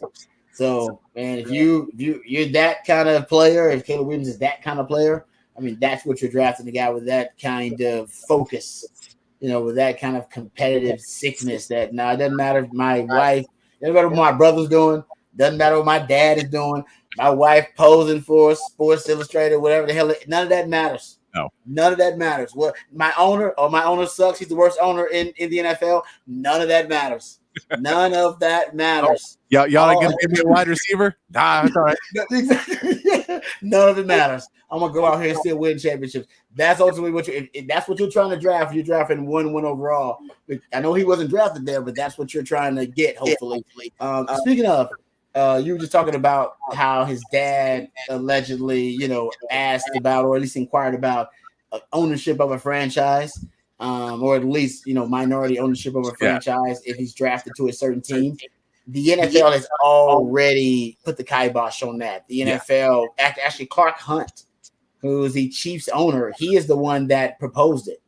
And they passed it, I think, unanimously that no player can ever have ownership of an NFL team. You have to be done playing. Yeah. You can't be a player and an owner. Remember, and by the way, Tom Brady tried this Jackie Moon thing, but that was before. Allegedly. Yes, but that was before. They did this after basically MLS's unprecedented deal that they did. So that kind of freaked him out a little bit. And when you have a star quarterback who's the best player in the league and also owns a couple of sports franchises and owns stakes in sports franchises, so clearly that's something that interests him. I think they understood like this is about to be a talking point, and they're going to want some of my franchise. And no. I don't want to pay you anymore, and I don't want to give you any piece of my franchise. Yes, it was keep winning. It was a confluence of things. You had the messy deal with MLS. I think that rumor you just talked about with Caleb Williams and his dad, and then I think there's a reason Clark Hunt decided, you know what, if any team is likely to have to do this, it would be us. So let's pass that rule right now. So that it's impossible for any current player to have ownership of an NFL team. They can't. They won't allow it. There you go. So it doesn't matter. It's a moot point, no matter what it is. But you know what? He should have inquired about it. It's a good game. That's what you ultimately want. And I guarantee when Patrick Mahomes, and by the way, the NFL wants it too after the players are done. They like that too. They want they want Tom Brady to be a minority owner. They want Patrick Mahomes to be a minority owner. It kind of helps the league and everything. So, all right, let's get to the Horn headlines first, and then we'll come back and talk about tampering. Oh, the legal tampering period, which hasn't officially started for the NFL, but this is the day for legal tampering. We'll talk about why the NFL is brilliant to call it that. Right now, let's get my man Patrick hook us up with the Horn headlines. All right, your Horn headlines brought to you by Top Gun Rentals and Lawn Equipment. Texas basketball picked up 2 big wins over the weekend. The men's team finished their regular season with a 94-80 win over Oklahoma, with Tyrese Hunter having his best game of the season with a career-high 30 points and 7 assists. Dylan Nassau contributed 16 points in 24 minutes, setting Texas up as the number 7 seed in the Big 12 tournament, taking on Kansas State on Wednesday. The women's team won their first matchup in the Big 12 tournament 76-60 over Kansas with a group effort of 4 players with double digits and a double-double from Aaliyah Moore. They play a semifinal matchup against number 16 Kansas State this afternoon. Texas baseball won their series against Texas Tech 2-1, including a huge Friday night win, 22-8, that included 2 grand slams. While there were still some struggles with the starting pitching, the Texas bullpen showed improvement this weekend, pitching 17 and third innings with 3.63 ERA and 15 strikeouts. Texas' next action is on Tuesday against Incarnate Word. In the NFL, several players agreed to re-sign new contracts over the weekend, including Baker Mayfield with a 3-year, $100 million contract to return to the Buccaneers, and Chris Jones will stay with the Chiefs, agreeing to a 5-year, $158 million deal. Free agents are allowed to start negotiating with other teams starting today at 11 a.m. Elsewhere in the NFL, the Patriots have agreed to trade former first-round pick Mac Jones to the Jaguars for a 6th-round pick, and the Broncos will trade wide receiver Jerry Jeudy to the Browns for a 5th and 6th-round pick. An interesting note is that both Jones and Jeudy played at Alabama and were the 15th picks, respectively, in the 2020 and 2021 draft. And Russell Wilson will join the Pittsburgh Steelers on a veteran minimum contract after being cut by the Broncos following 2 disappointing seasons. By the signing for the minimum, the Broncos will still have to pay Russell $39 million next season. Finally, in the NBA, Luka Doncic tallied his NBA record 6 straight 30-point triple-double on Saturday in a win over the Pistons, while the Spurs were able to get a win over the Warriors in a game where Steph Curry, Devin Vassell, and Victor Wembanyama were all sidelined by injury. And the Rockets get 2 wins over the weekend against the Trailblazers and Kings. However, it wasn't all good news as leading scorer Alperen Sengun left the game Sunday in a wheelchair with an apparent knee injury. He will be evaluated to see the extent of his injury next week, and that is your Horn headlines. All right, thank you, Patrick, for the Horn headlines. Thank you, Patrick, for the Horn headlines. The text line 512-447-3776. We'll get into Rod's rant of the day here in just a second. There are a couple of stories that I want to bring up just really quickly. Baker Mayfield signing a big deal. That is 50, I believe it's $50 million guaranteed in that deal for Baker Mayfield. Essentially, it works out to be a 2-year deal. They can get out of it after 2 years pretty easily. So it's a deal that's front loaded, which is really good for Baker. You want the guaranteed straight cash, homie. Something that I actually been keeping up with Baker Mayfield, which is astonishing. The amount of play callers and OCs that he's had to deal with in his career so far. I don't think there's no way there's been a quarterback in NFL history that's had to deal with this. Well, say have to deal with it. It's not his fault, but in terms of the amount of different head coaches and play callers that have called plays for him and been considered his coordinator throughout his short career, because he hasn't been in the league that long. It feels like longer, but it's not. It's not that long, right? I mean, you're right. It feels like it's a long time, but it's actually not a long time. What are we talking about for Baker? Is it 6 seasons? Is it 6 yeah, seasons? I mean, it's around maybe 7. 6 or 7 seasons he's been in the NFL. I'll go back and check it, but here are all the play callers and OCs that he's had. Todd Haley, Freddie Kitchens, Todd Monken, Kevin Stefanski, Alex Van Pelt, Ben McAdoo, Sean McVay, Liam Cohen, Dave Canales, who is now the Panthers head coach, and now he's got Liam Cohen again. That's wild. Yeah, and Liam Cohen was not the play caller in yeah, he was just right. coordinator. It's going to be 2 different play callers to add to the list because Sean McVay was calling the plays, and then Liam Cohen is calling the plays now. So it is technically 2 different play callers as well. But yes, he does get the same OC. But to add to your point, it is yet another play caller. This will be his 7th in NFL season coming up. He's played 6. Oh, he's played 6. What I thought. That's so he's had essentially. If you go look at let's go look at play callers, because that's a really intimate relationship with the quarterback. That would give him 8 play callers. 8 play callers. Yeah, in his career, which is 8 play callers in less than 8 years is a lot. 8 play callers and 10. If you want to add coordinators to that, 8 play callers and 9 coordinators, 9 different coordinators in that time span. That's got to stunt your development and your growth as a quarterback. But he still managed to win 2 playoff games with 2 different teams, which is also a really rare feat. And then the head coaches too. Remember, he's had different head coaches. I mean, he's had like 6 head coaches. He's had 6 head coaches and 2 interim head coaches in his career. He's had 6 seasons of football and 9 play callers and/or OCs and 6 head coaches and 2 interim head coaches. I think Baker also falls into a weird category where he's had coaches fired for his performance and hired for his performance. Amen, bro. Like guys that have moved up to head coach because Baker did well, and he's had coaches fired because Baker did poorly. He has had both of those things in his career. Yeah, and you're right about that. Yeah, he's moved around so much, like this, in a short time span. Because, like I said, this is his 7th season. He's moved around a lot. Yeah, like he's changing play callers this year because Dave Canales is going to the Panthers because of what Baker Mayfield did last season. Amen, bro. It's a weird. There's very few players that can say, "Well, I'm really good," and then you hire my coach away, and then you give me the next one, and then apparently he's. It's just a weird world that he has had to deal with. But that's kind of what happens when you get drafted by Cleveland. No doubt. I mean, Cleveland and quarterbacks, we know it doesn't never necessarily work out great. That's what I'm worried about with Chicago. I'm not lying. They're just an organization that notoriously are dysfunctional when it comes to the quarterback position. They just don't know what the hell they're doing when it comes to QB. And Cleveland was like that for a long time. And they went out and decided, you know what, let's go get Deshaun Watson because we don't know what the hell we're doing. Let's just pay the most money ever, guaranteed money ever, to go get us a young franchise quarterback. And Deshaun Watson still hasn't really done a ton for them. It hasn't really worked out like they thought it would. No, it has not. Because he was suspended and then came back and they weren't able to do it. And then this year he gets hurt and Joe Flacco's the guy who takes you to the playoffs. Yeah. And then you lose in the first round. But, it has not changed.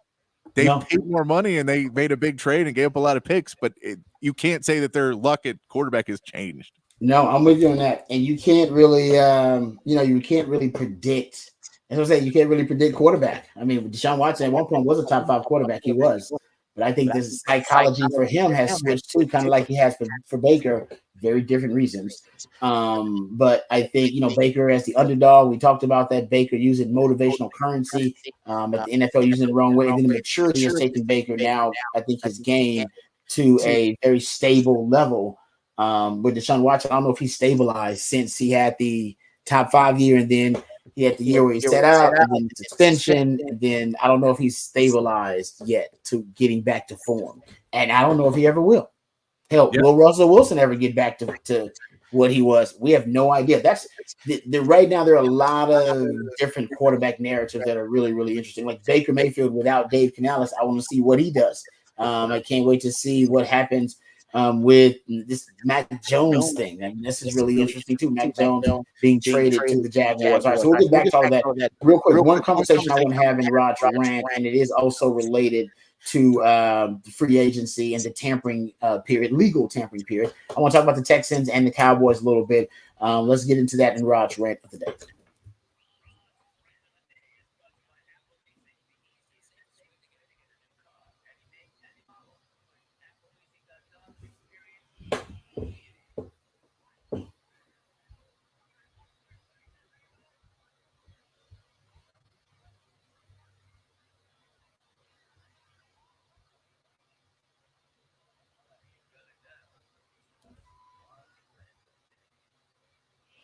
All right, a couple of items to keep your eye on if you're a Texans fan. The Arik Armstead released by the San Francisco 49ers. Now, it hasn't become official, but it's gonna happen. And he, remember, was a defensive lineman there with San Fran when DeMeco Ryans was there. There are a lot of people that believe his, really he would be a great fit, right? Basically, his skill set would be a great fit for the Texans. They need interior defensive line help. He knows DeMeco Ryans' system. So that is one to keep an eye on. There's a lot of buzz now with H-Town because Houston's got like damn near $70 million in cap space. They also have the sixth most cap space in this free agency period. They should be spending. By the way, Houston, they should be spending money. This is the time to spend it if you're Houston, and you need to spend it on impact players because you have the 5-year window. This is your 5-year window. We'll talk about that a little bit later on the show, but the NFL is built for you to have 5-year windows. They've kind of crafted everything. They want every team to have a chance. That's why when a team like Kansas City does what they're doing outside of the 5-year window, it's considered remarkable. And you got to have a GOAT usually to do it. But anyway, they right now have a rookie quarterback who's a franchise quarterback on that rookie deal, and they got the money to spend. If you're going to catch Kansas City, which is what everybody's trying to do, right now is the time for them to do it. So they got to spend money, and they really need some really impact players at crucial positions. They need a running back. They need interior defensive line help. Hell, they can go out and get secondary help, even though they just re-signed a couple of their guys. I think Desmond King's going to re-sign with them for the Texans. But they need a lot, and they got a lot of money to spend. We'll see, but Rick Armstead is considered a top potential free agent priority for them. He is. I will warn Texans fans that over the next couple days until we see everything, the Texans are going to be linked to a ton of people. That's true. Because they are a team that won a playoff game last year and have a ton of cap space. So whether there's interest or not, every agent is going to say, well, the Texans are winning and they're going to offer us this. Whether it's true or not is a different story, but they are going to be tied to a lot of people simply because that's, for the agents, a way to build up the market value for some of these players that are already like Christian Wilkins is another guy that the Dolphins released, another interior D lineman who is going to be one of the top paid defensive linemen in the free agent market. And he's been a guy linked to the Texans as well because they know it. Maybe there's some smoke, but also you're going to see basically every top free agent that's in any position other than quarterback or, Saquon Barkley, all of these are all going to be linked to the Texans at some point just because that negotiating value is pretty good right now with a team that has that much cap space.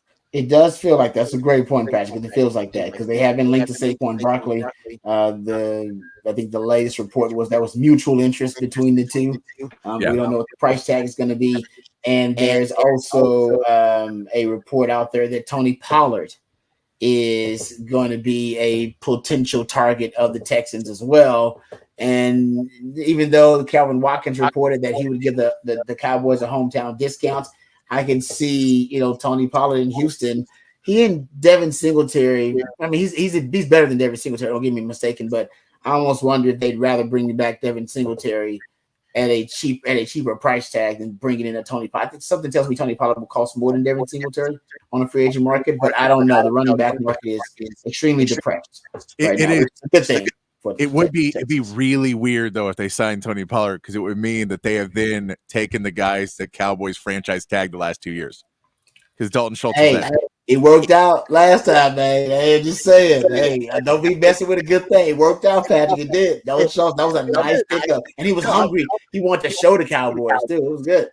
And the deal is if Tony Pollard falls in that $3-4 million a year range, and then you're able to get somebody else, and you go out and get 2 running backs for this Texans team, you're in that 5-year window. And if you say, well, the reason we feel we didn't progress further was our running game was not consistent enough. So why don't we have the best running game, and we'll go out and sign 2 guys and either re-sign Singletary as one of them or sign another and then bring in another name and have a 2-back system now where that's what we wanted last year anyway.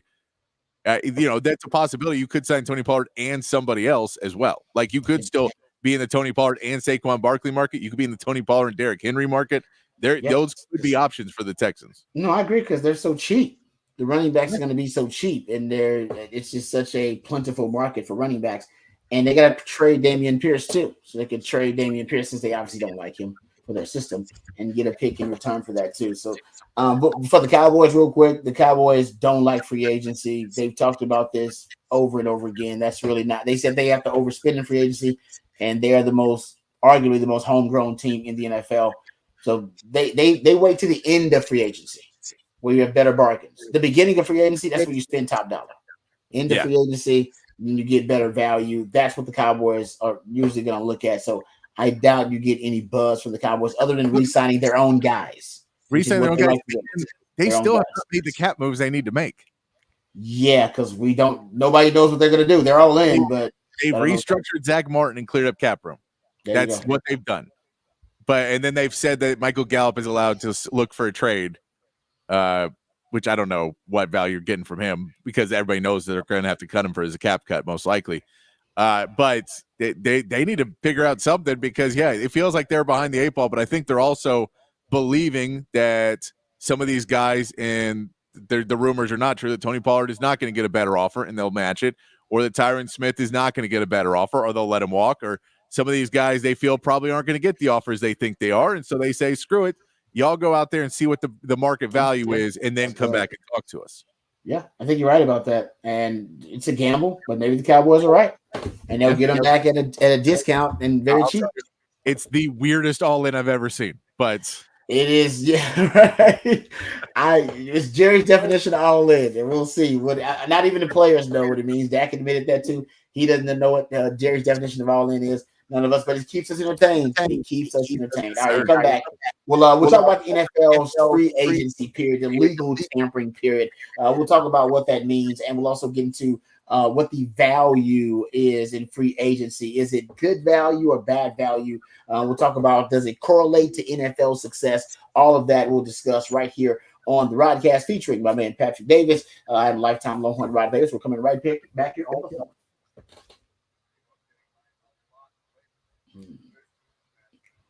All right.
Mm-hmm.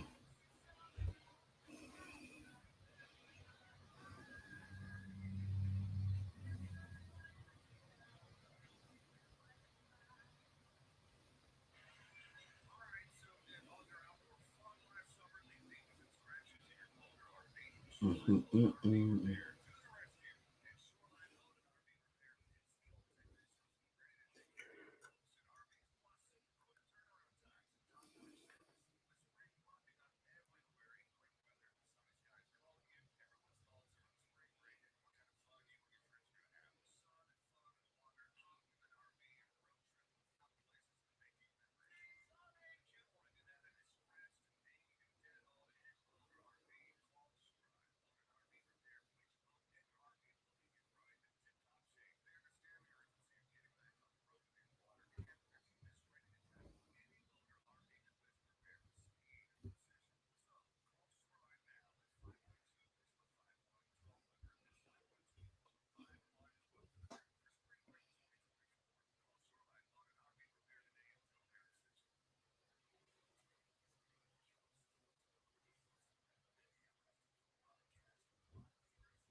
Welcome back to the Rodcast on a smooth soul Monday edition of the Rodcast. Appreciate my man Patrick, the Idealionaire.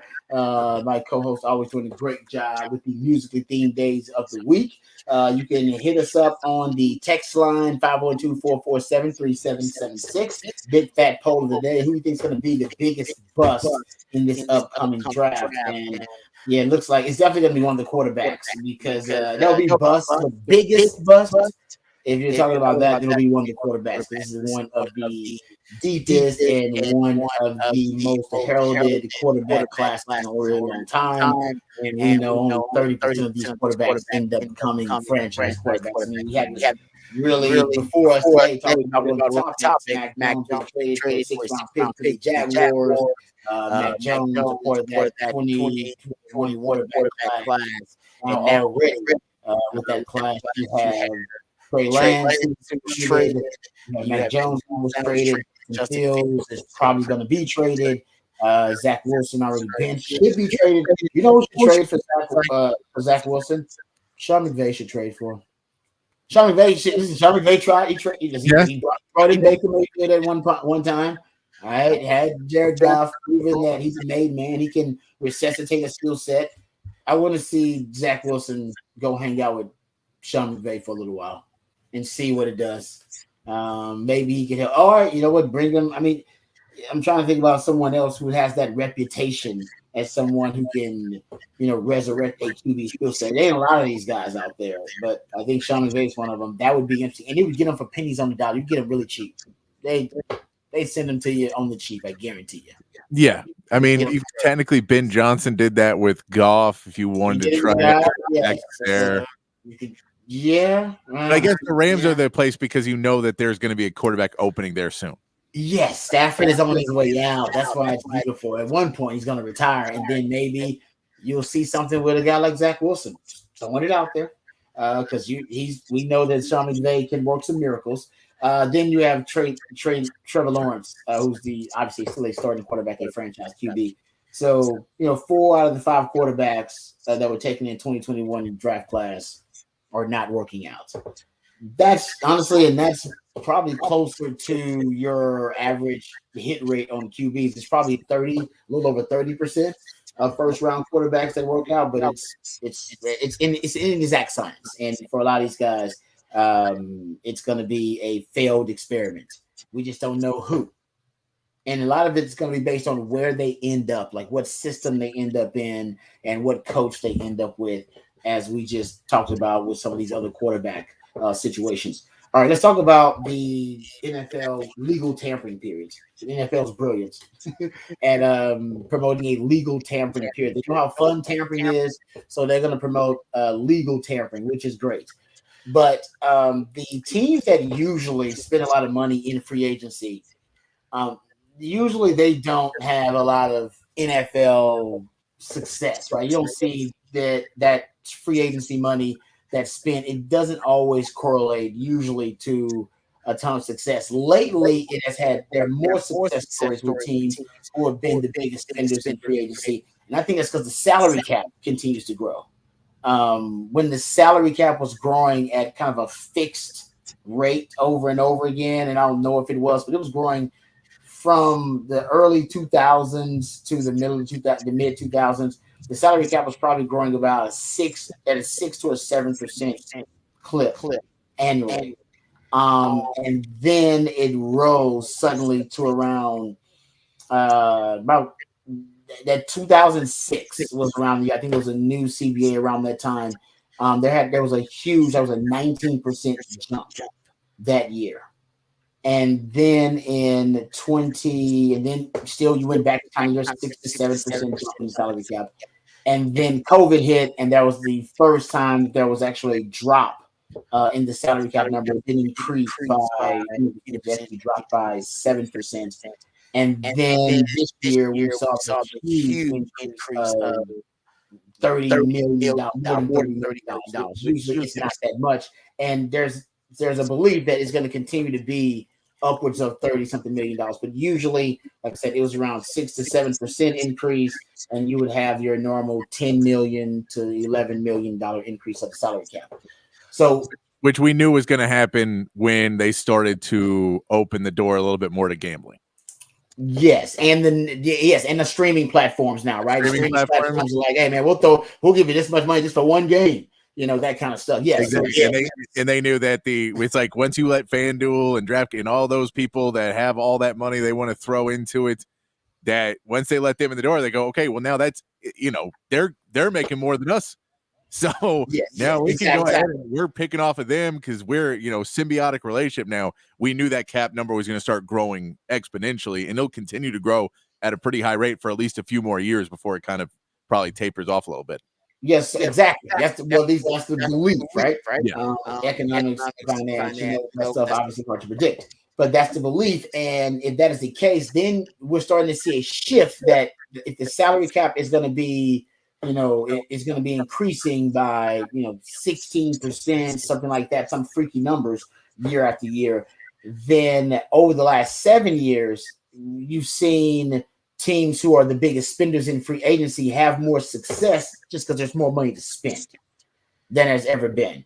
And when there was less money to spend with the salary cap increases, you saw biggest spenders in free agency. Oftentimes, those were the most irresponsible teams, the Jags, the Bears, the Washington NFL team. They're the most irresponsible teams. They would overspend in free agency, and then they would try to spin their way out of dysfunction.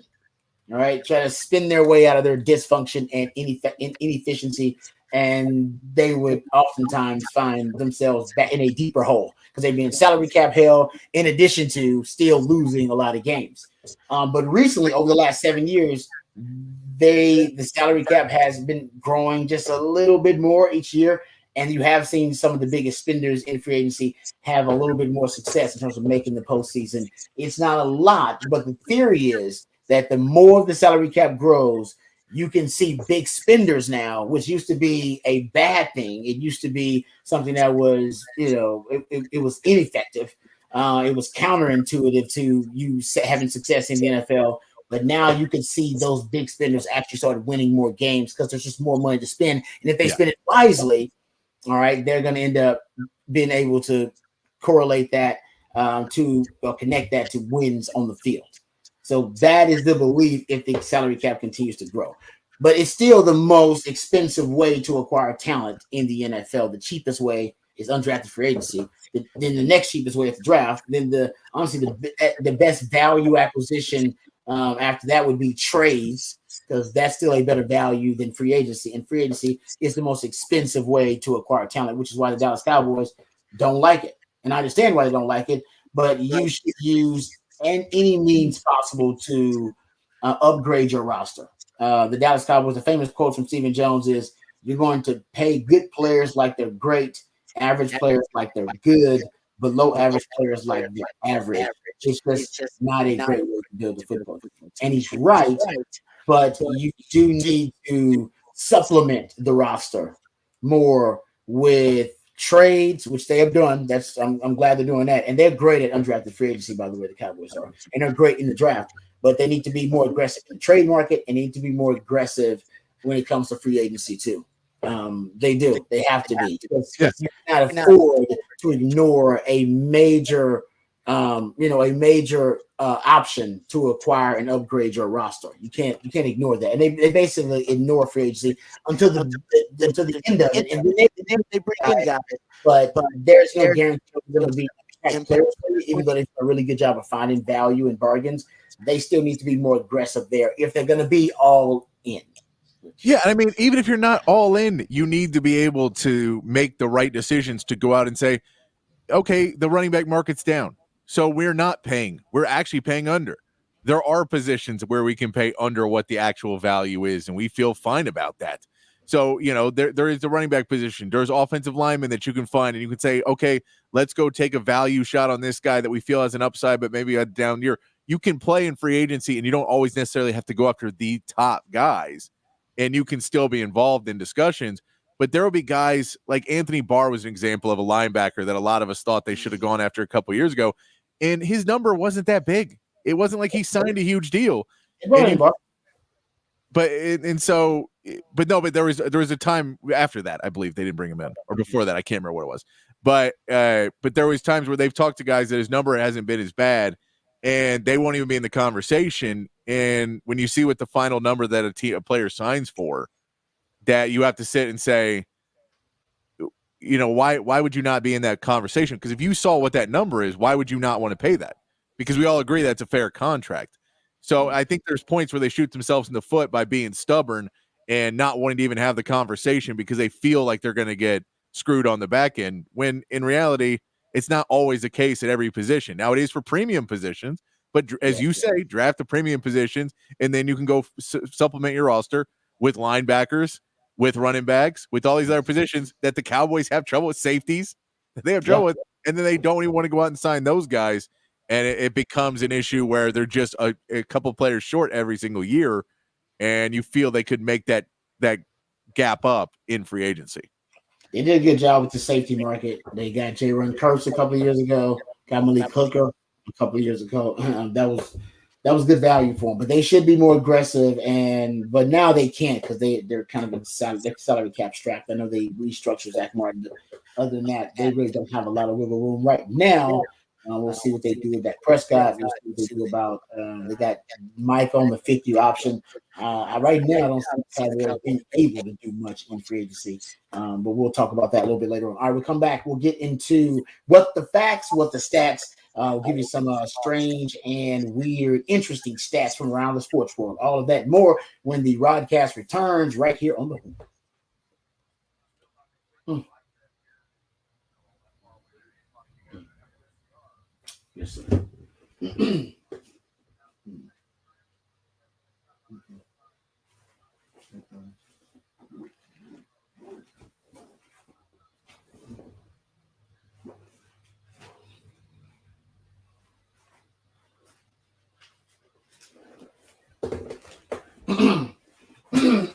All right. Where's one? There we go.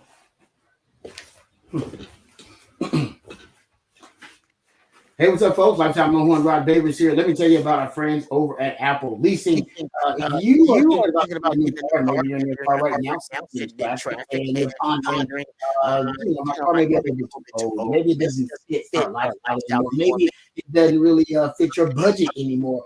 Maybe you want to upgrade. Maybe you miss that new car smell. Whatever the reason, if you want to be in a new automobile, our friends at Apple Leasing can help you with that. We know that navigating the car industry can be really tough. It can be time consuming. It can be stressful as well. You need an advocate. You need someone on your side working for you to make sure that not only are you getting the best bang for your buck, that you are also getting the best experience possible. That customer satisfaction is the top priority party, and that's what you get with Apple Leasing. They've been doing business here in Austin for almost 40 years, a really long time, because they do it right and they make sure they take care of their customers. That's why they get so much repeat business. Folks coming back not only get cars for themselves, but make sure they take care of their family members, their loved ones, because our friends at Apple Leasing are going to treat you just like that with that kind of respect.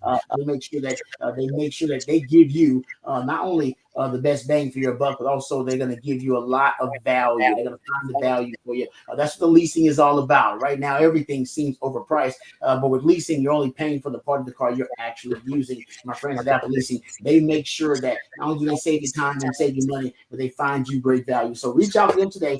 Doesn't matter what you need, SUV, a truck, or a car, sedan. Doesn't matter what color you need. Doesn't matter your price points. You give them all the specifications, and they'll do all the hard work for you.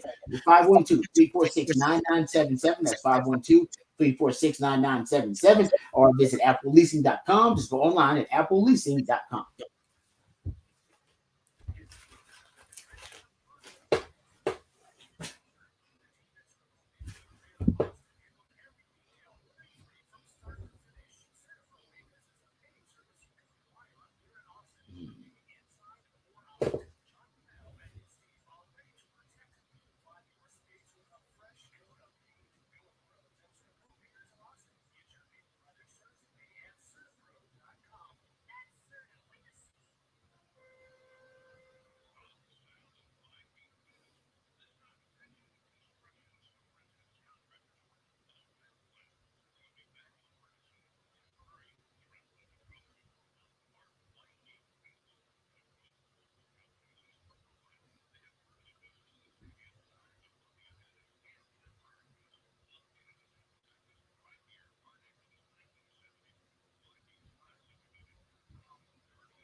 All right, welcome back to Rodcast. Time for what stats and what the facts segment.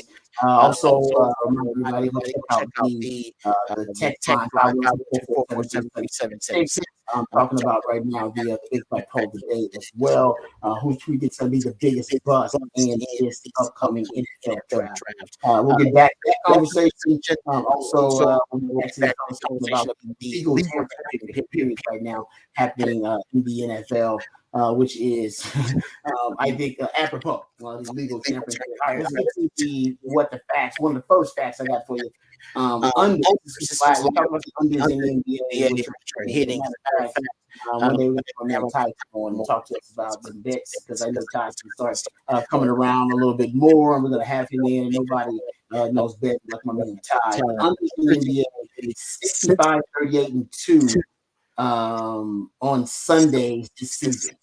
So essentially, the unders on Sunday, since the All-Star break, unders on Sunday, 18-1. How about that? 18-1 unders on Sunday since the All-Star break. So I don't know what it is about the Sunday slot of games and where they're slated, but since the All-Star break, look at Sunday unders. I could believe that too, because the NBA does try to capitalize the most on double headers around the weekend. So you could be getting a lot of games where people are playing 3 out of 4 days or back-to-backs and Saturday, Sundays, or any of those scenarios where you could see guys just a little bit more tired by Sunday, because it's always going to be at the back of a longer stretch of a week. And then you get a little bit more of a break during a week. But Sundays will be where you're playing either Thursday, Friday, Sunday, or Friday, Saturday, Sunday, or something like that. That could be part of the reason. Okay, there you go. All right. So also we know that Russell Wilson will be signing with the Pittsburgh Steelers. We talked about that earlier. One of the facts to share is that the Steelers do have to go on the road and play Denver, which might be sexy if my man Russell Wilson can win the job. Right? Well, we don't know exactly when that's going to be. And he can win that job in training camp. I don't know. I said he'd be starting by mid-season, but he can win the job in training camp. Wins the job in training camp. Then he'll be the starting quarterback whenever they play Denver. But that's a nice, sexy revenge game for Russell Wilson, considering the way that he was treated there in Denver. Not saying that some of that stuff wasn't deserved, but Sean Payton just didn't like Russell Wilson, and he showed that publicly too. He wanted people to know he didn't like Russell Wilson. And usually coaches don't try to emasculate their quarterbacks on the sideline like that. Well, and that was a few times. According to Russell Wilson, the reason why he was doing that was because he has a clause in his contract of conduct detrimental to the team. And if he were to blow up back at Sean Payton, then they could try and void his contract. And so it was, to him at least, part of an organized plan to get them out of the contract extension they had signed, was basically to try and instigate a fight on the sideline to say, this guy's crazy, he's a loose cannon. That was allegedly by Russell Wilson. I don't know. It's not substantiated by NBA. But I've never seen that before, though. You don't see that very often. No, you don't. But you also don't see teams trading away 2 first-round picks, re-signing the guy, and not even making it to the extension before they cut him. That also doesn't happen very often. No, you're right. There'll be stories that come out that time. In about 5 or 6 years, trickling out, and they'll be mind-blowing. I don't think anybody actually really knows, except for Russell Wilson and Sean Payton, apparently. Okay, I give you one other stat before we get out of here. How about this? One other factoid. If you are a gambling man or woman, doesn't matter if you're a gambling man or woman. Here it is from Action Network, I believe it is, or yes, Action Network, I believe, as the one that has the stat. So if you go look at double-digit favorites in the NFL, in the NBA this season, they are 42.5% against the spread. So a 42% coverage rate against the spread in the last 20 years. That's the second worst mark over a full season behind the 2009 season, where double-digit favorites covered the spread 40% of the time. So you go. Any theory on why double-digit favorites are doing so badly covering the spread? I do not. I don't know that one. It's just, the conspiracy is that, do you want more competitive games? So games will be called in a way that you make the games more competitive. And that's not saying covering spreads or anything else. That's literally just trying to make games so they're not boring on TV. And so if it double digits is, well, I'm not turning that game on. Like I know I'm on my Spurs app that they have a close game alert. Really? It'll send you a note and it'll send an app that says the Spurs are in a close game, which is hilarious because every time it has done it and I'm not watching the game, they can say there's a lot more parity in the league than there is. And it's easy enough to kind of swing a game that quickly by, you just don't call a foul on one end and you call it on the other end. And that's a 4-point swing in 20 seconds. So no blowout alert on your Spurs app then. No blowout alert. No, they don't say, they don't even worry about watching. Don't bother about it. You got go adulting. You got better things to do. All right, there you go. What the facts, what the stats. We'll come back. Big headlines of the day, horn headlines as well with my man Patrick Davis. This is the Rodcast right here on the Horn.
Welcome back to the Rodcast. It's a Smooth Soul Monday edition of the Rodcast. Thanks to the Idealionaire, my man Patrick Davis, co-host of the Rodcast. I'm lifetime Longhorn Rod Babers. Text line is wide open for you, 512-447-3776. We got the Horn headlines coming up, and Horn headlines will give you all the big stories of the day from the weekend. Most of those having to do with the NFL's legal tampering period, which starts actually today. We'll get to talk about what that means, but also the big stories. Russell Wilson to the Pittsburgh Steelers, Chris Jones signing a blockbuster deal, Mac Jones being traded to the Jaguars. We'll get to that coming up a little bit later on. Baker Mayfield signing a big deal with the Tampa Bay Bucks. We'll get to all those stories. We'll also get behind the burnt on stream, talk some Texas football. There's also a Texas basketball discussion. They had a big win over Oklahoma this past weekend, and also the all Big 12 teams have been announced. Texas baseball winning their first conference series. So a lot of things to cover. We're not going to waste a lot of time because I don't want to get right into it because we're going to talk a lot of NFL here coming up on the side with the legal championship. So let's go to my man Patrick with the Horn headlines to get us informed and educated on the top stories of the weekend. Hit us with the Horn headlines, Patrick. All right, your Horn headlines brought to you by Top Gun Rentals and Lawn Equipment. Texas basketball picked up two big wins over the weekend. The men's team finished their regular season with a 94-80 win over Oklahoma, with Tyrese Hunter having his best game of the season, the career-high 30 points and 7 assists. Dylan DeSutte contributed 16 points in 24 minutes, setting Texas up as the number 7 seed in the Big 12 tournament, taking on Kansas State on Wednesday. The women's team won their first matchup of the Big 12 tournament 76-60 over Kansas with a group effort of 4 players with double-digit points and a double-double from Aaliyah Moore. They play a semifinal matchup against number 16 Kansas State this afternoon. Texas baseball won their series against Texas Tech 2-1, including a huge Friday night win, 22-8, that included 2 grand slams. While there were still some struggles with the starting pitching, the Texas bullpen showed some improvement this weekend, pitching 17 1/3 innings with a 3.63 ERA and 15 strikeouts. Texas' next action is on Tuesday against Incarnate Word. In the NFL, several players agreed to re-sign new contracts over the weekend, including Baker Mayfield with a 3-year, $100 million contract to return to the Buccaneers, and Chris Jones will stay with the Chiefs, agreeing to a 5-year, $158 million deal. Free agents are allowed to start negotiating with other teams today, starting at 11 a.m. Elsewhere in the NFL, the Patriots have agreed to trade former first-round pick Mac Jones to the Jaguars for a 6th-round pick. The Broncos will take trade wide receiver Jerry Jeudy to the Browns for a 5th and 6th round pick. Both players were the 15th pick, respectively, in the drafts in 2020 and 2021. And Russell Wilson would join the Pittsburgh Steelers on a veteran minimum contract after being cut by the Broncos following 2 disappointing seasons. By the signing for the minimum, the Broncos will still have to pay Russell $39 million next season. Finally, in the NBA, Luka Doncic tallied his new record 6 straight 30-point triple-double on Saturday in a win over the Pistons, while the Spurs were able to get a win over the Warriors in a game where Steph Curry, Devin Vassell, and Victor Wembanyama were all sidelined by injury. And the Rockets get 2 wins over the weekend over the Trailblazers and the Kings. However, it wasn't enough. It wasn't all good news, as the leading scorer Alperen Sengun left the game Sunday in a wheelchair with an apparent knee injury. He will be evaluated to see the extent of the injury this week, and that is your Horn headlines.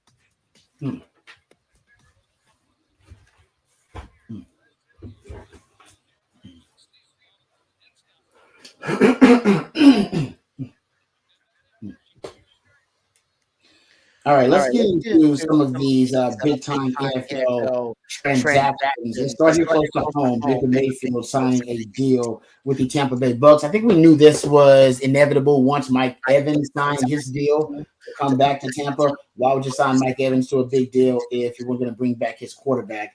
And that was definitely the case with Baker Mayfield. Baker Mayfield is one of these stories, and we've seen more of these lately, where quarterbacks who are seen as a lost cause. Maybe they're seen as a bust. Maybe they're seen as a quarterback that's at the end of their rope, and maybe they're never going to reach their ceiling. And then they find a way to reinvent themselves. And it is I think partly because of the quarterback themselves. But then there are the quarterback nurturers, the quarterback gurus, like a Dave Canales, who was the offensive coordinator for the Bucs last year for Baker Mayfield, but also the offensive coordinator for Geno Smith when he had his breakout year in his eighth year or something like that in the NFL, when everybody thought, hey man, we know what Geno Smith is, but then they find some way to exceed expectations and outperform their skill set. And you become a made man in the NFL when you are a coordinator or a QB coach, and you can be a part of a quarterback resurrection like Baker Mayfield has. And that's why Dave Canales is now the head coach with the Panthers. Sean McVay became a made man when he did this, right, with Jared Goff. And Ben Johnson, once again, with Jared Goff, did it with the Detroit Lions. He became a made man because people thought Jared Goff was just a great quarterback now, franchise quarterback with the Detroit Lions.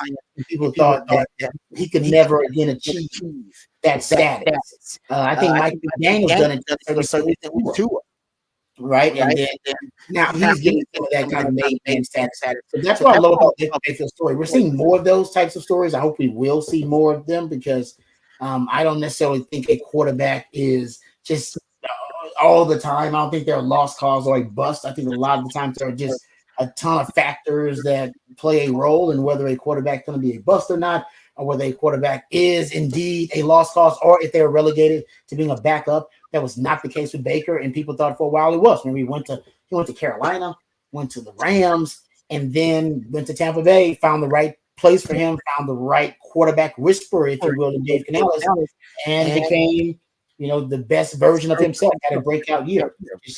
Was a Pro Bowler for the first time. Finished third, I believe, in the comeback player of the year vote. And what's most remarkable about Baker's ascent now is that he's done it with 9 what will be when he starts his 2024 season with Liam Cohen as his OC. That will be the 9th play caller / OC and or OC he's had in his short career, which is like 6 seasons. And he's had 6 head coaches and 2 interim head coaches. Now he went to 4 different teams, but it's still amazing that he's had that many play callers and OCs and been able to reinvent himself successfully. So I'll give Baker some credit, because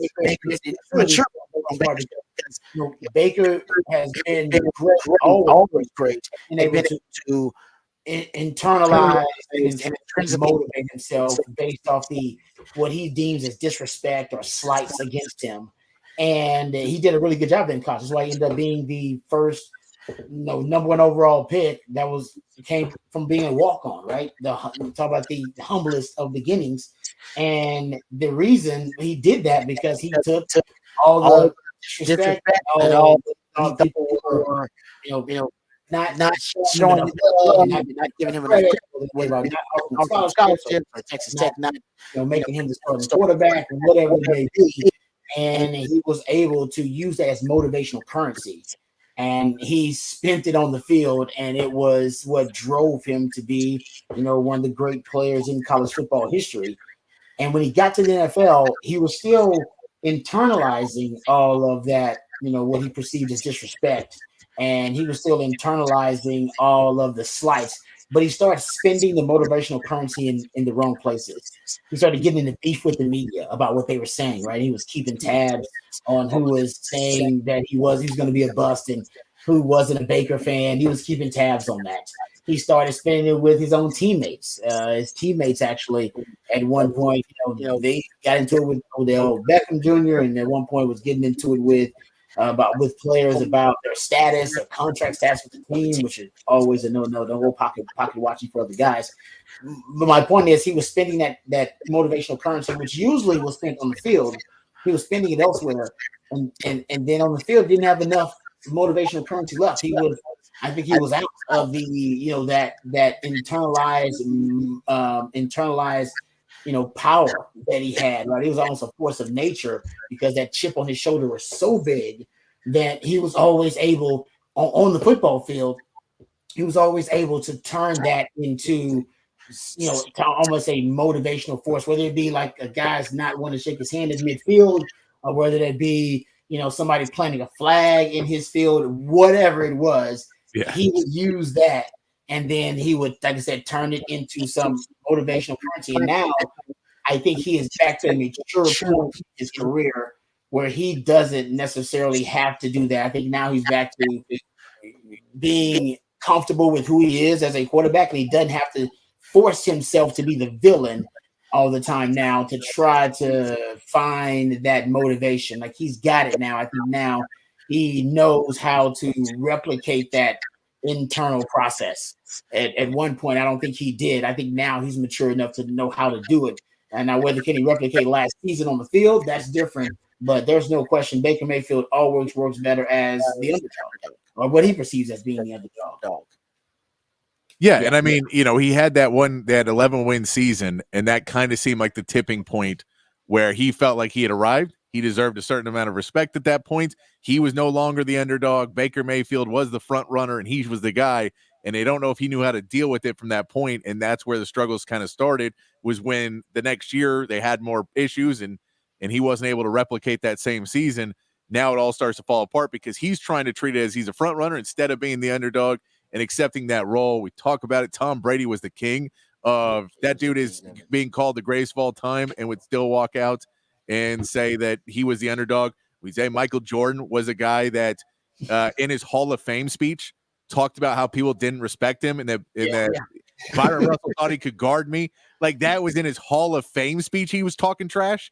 Like, those guys, there's those guys that are just mentally away of no one believes in me, even when they're telling you the best. I think Baker, when he had that, you work so hard to get to a point, and you're still 25, 26 years old, you want to just go, do I always have to be the underdog? And I think, once he got back into where he was familiar territory being the underdog and started having success again, he said, okay, I can be the underdog. That's fine. Right. Yeah. He did. That was a familiar place for him down there in Tampa Bay, where nobody expected anything from him, and everybody was pretty much talking bad about Baker. And Baker ended up being the best version of himself. So I think that's a story. And when you look at what do you have to prove is the difference of when people are expecting you, when you're doing the underdog and you were playing in the Browns, and people are now saying, well, now it's like conference championship is where we expect you to be. And then to fall back down to where he was playing defense on the practice squad at Carolina because he just wanted to play football, and they were basically trying to get rid of him in Carolina after that signing. Then he goes to the Rams, and then that gets busted out there, ends up in Tampa Bay where no one's expecting big things from that team. And that let him not have these hanging over his head expectations, and is able to come out. And it's just all those pieces put together with him being able to be the underdog, him not having this unreal expectations on his career where he has to carry everything and be this guy.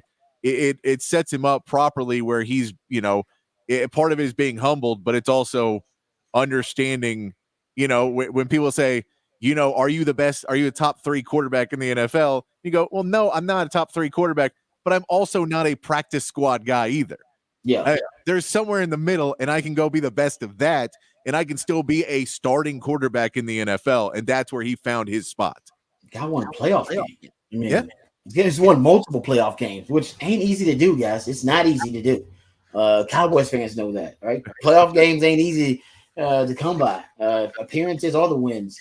Ask Russell Wilson, and we'll talk about Russell Wilson too. I mean, Russell Wilson now going to sign with the Pittsburgh Steelers. They're going to get him on the cheap, a little under $2 million. Most of his contract, the majority of it, will be paid by the Denver Broncos. You brought up the Russell Wilson conspiracy theory, which honestly makes a lot of sense about how the angst and the disjointed manner in which Sean Payton tried to make this team a Russell Wilson team. I don't really think he put in the effort to try to advocate for Russell Wilson or support Russell Wilson. That's a different discussion for a different day. I don't think he liked Russell Wilson or his leadership style. And that's one thing I think it will benefit Russell Wilson with Pittsburgh. His leadership style isn't a style that a lot of the players seem to appreciate, because it didn't work later on when he started taking over as a leader with the Seattle Seahawks. Remember, they had a leader. The Legion of Boom was the leadership of that team. Yep. early on. And then they had Marshawn Lynch. As they became more of a Russell Wilson-centric organization, it seems like a lot of the players were turned off by his leadership style. And when he went to the Denver Broncos, it was all Russell Wilson's show, right? Nathaniel Hackett was a new coach. The leadership was like, hey, man, this is your show. You're the quarterback. You take it over. And turns out his leadership style, once again, was ineffective. Right? Did not bring the team together. And Nathaniel Hackett ended up, obviously looking like he was totally incompetent as a head coach. But I think part of that was because he leaned on Russell Wilson, like, hey, man, or you can run the show, right? But everybody thought he was a Peyton Manning, and that's kind of what Aaron Rodgers wants to be. Thought he's one of those guys. And Tom Brady was one of those guys. They thought he was one of those guys. He's not one of those guys. But I don't think he is necessarily a lost cause at quarterback.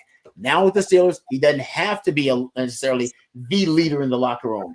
They got leadership. Tomlin is a great leader in that locker room, and you can almost try to replicate or manifest what you had there with Seattle. We got a defensive-minded head coach who is a GOAT considered, right? A Hall of Fame head coach who's at the top. He's your leader in the locker room, unquestioned leader. Everybody knows that. And you got a really good culture there as a result of that, the Pittsburgh organization.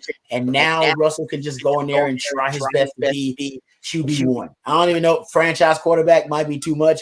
QB1 and beat out Kenny Pickett, who has the lowest touchdown rate in NFL history. I'm not joking about that. If any starting quarterback in history has the lowest touchdown rate, Russell Wilson can beat out Kenny Pickett. Ain't no doubt. Yeah, and I mean, I think for Kenny Pickett, you look at that, they had Matt Canada there that clearly was not helping anybody learn how to play an offense. Everybody was suffering under that offense last season. So for Kenny Pickett, does that mean his career is over? No, but it does mean that now you get to have him step back a little bit, maybe try and relearn some offense under Arthur Smith, take a little bit of pressure off of him, where he was never a guy that anybody really thought should be starting as early as he did. He was kind of thrust into that. I think a lot of people thought he was more of a developmental quarterback coming out of college. And so, let him kind of step back, and hopefully he'll be able to rejuvenate his career a little bit and then see, okay, well, now we're a year later with Russell Wilson. Where are we at with that? Maybe give Kenny Pickett a year to sit and then see if you're ready with him the year after. And maybe he shows some of that promise and potential why you drafted him. But I think it's not a bad thing for him either to necessarily sit behind Russell Wilson if he has the right attitude about it and realize, well, my growth got stunted because I was thrown in with a not great offense with a wide receiver in George Pickens, who's really talented, but also a little bit of a diva and maybe wasn't, helping me out the way I needed, and an offensive coordinator who wasn't good. And so and all those pieces working together led for me, not my success, but as we've talked about in today's NFL, that doesn't mean that you're done. It just means you have to be able to re-center yourself and go into it with the right attitude.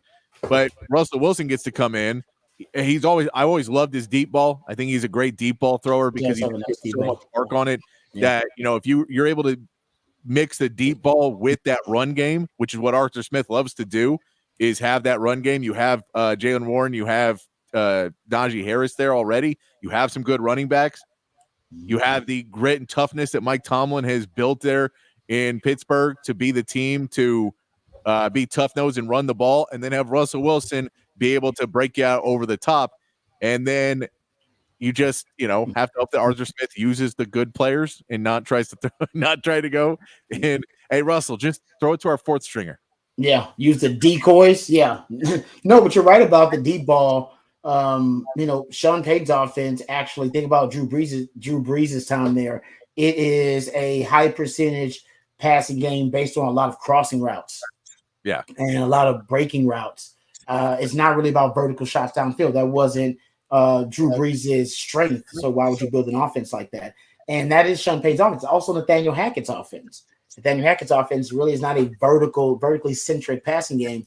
Arthur Smith is, as you brought up, because it's kind of from the Shanahan coaching tree of we go wide zone and then we play action deep shots down the field. So it looks like it's more compatibility with an Arthur Smith offense for Russell Wilson, because that's what they did in Seattle. They took a lot of those deep shots down the field. And also, not a bad idea to keep Kenny Pickett around. And I know some people, say, "Oh man, we should trade Kenny Pickett." Listen, the NFL right now in with the 17 game model, you're playing more starting quarterbacks than ever before. 2 years ago, 2 years ago, there were 68 different starting quarterbacks in 2022. 21 teams relied on multiple starters at quarterback. In 2023, you only had 9 quarterbacks with 100% participation. So you had 20 teams that used multiple quarterbacks, which is why the Mac Jones signing or the Mac Jones trade for Jacksonville, it just makes a lot of sense, period. These days, you should invest in your backup quarterback because they're playing more backup quarterbacks than ever before because of that 17th game. You need them. And I think it's a brilliant move to get a first-round value quarterback like Mac Jones to get him at pennies on the dollar with a 6th-round pick. And if you're going to draft the guy, you can argue there's no way the guy you were going to draft was going to be better, or at least a better prospect than Mac Jones, considering where you were going to draft him. Yeah, no, that's that kind of trade. And if you have, and that's another place that has a coach who at least feels he has the ability to wrangle 2 quarterbacks. He's done it before in his career. So he feels he has the ability to put Mac Jones to be a better quarterback as a backup. And no, I mean, you look at that Jaguar season last year, one of the reasons that they really fell off was they continued to play Trevor Lawrence when he was injured. And I still say if they would have benched him at some point and, basically gave him 2 days to rest, a couple games to rest, he probably would have come back. They would have won the division and the Texans would have not won that division if they would have taken him out. But his play just continued to get worse and worse because they didn't feel like they had another option there in Jacksonville. So they had to keep putting him out there, and he was throwing more interceptions. He wasn't fully in the game because he just had injuries piling up on injuries and never could get fully healthy.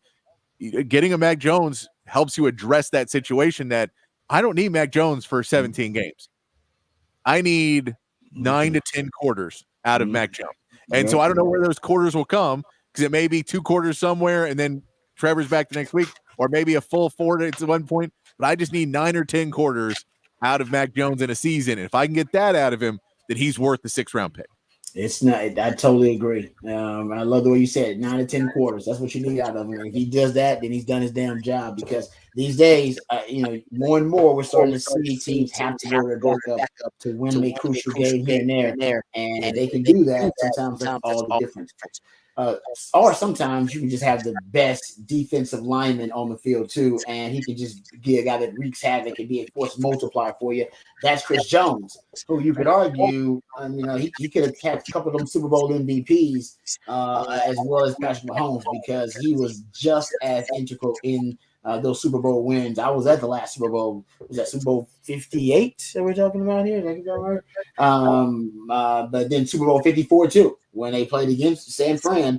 I mean, he was so impactful at crucial moments. He had 6 pressures in that Super Bowl, but 3 of them I remember directly affecting Brock Purdy on what it would have been explosive plays or touchdowns. There was that second quarter one. It was the first play of the second quarter. Debo had a deep wheel route, and it was a switch release. McDuffie ended up getting his hand on it, but he forced Brock Purdy to have to reset and got off his spot. There was 14 minutes left in the fourth quarter when Purdy was hurried, when he was trying to throw a wheel concept to Debo again, and Debo was wide open. And he missed him on there, and that was because of Chris Jones. And then there was 7:29 left in overtime. We all know the last play for the 49ers, 3rd and 4, season on the line, everything on the line. Chris Jones comes through, ends up getting the pressure on Purdy, and it's an incompletion. So Chris Jones getting paid, not a shock. He ends up getting a big money deal with Kansas City. And the argument could be made, like I said, that this dude has been, other than Mahomes, he's been the most impactful guy on that Chiefs squad. Yes, and it's Travis Kelce. And he leads the NFL in pressures in the postseason in the last 4 years. He's at 56. So he leads the NFL in pressures in the postseason. So Chris Jones gets his money, and I'm not surprised. And by the way, guys, he's going to push the D tackle position over the top right now you can make the argument, or at least I would make the argument, that the defensive tackle position now in the NFL is a premium position. You can make the argument now. I think you're right, but I don't know if it is a premium, but for the premium guys, because in terms of they're being paid, yes. Yeah, of course, yes. But you go ahead.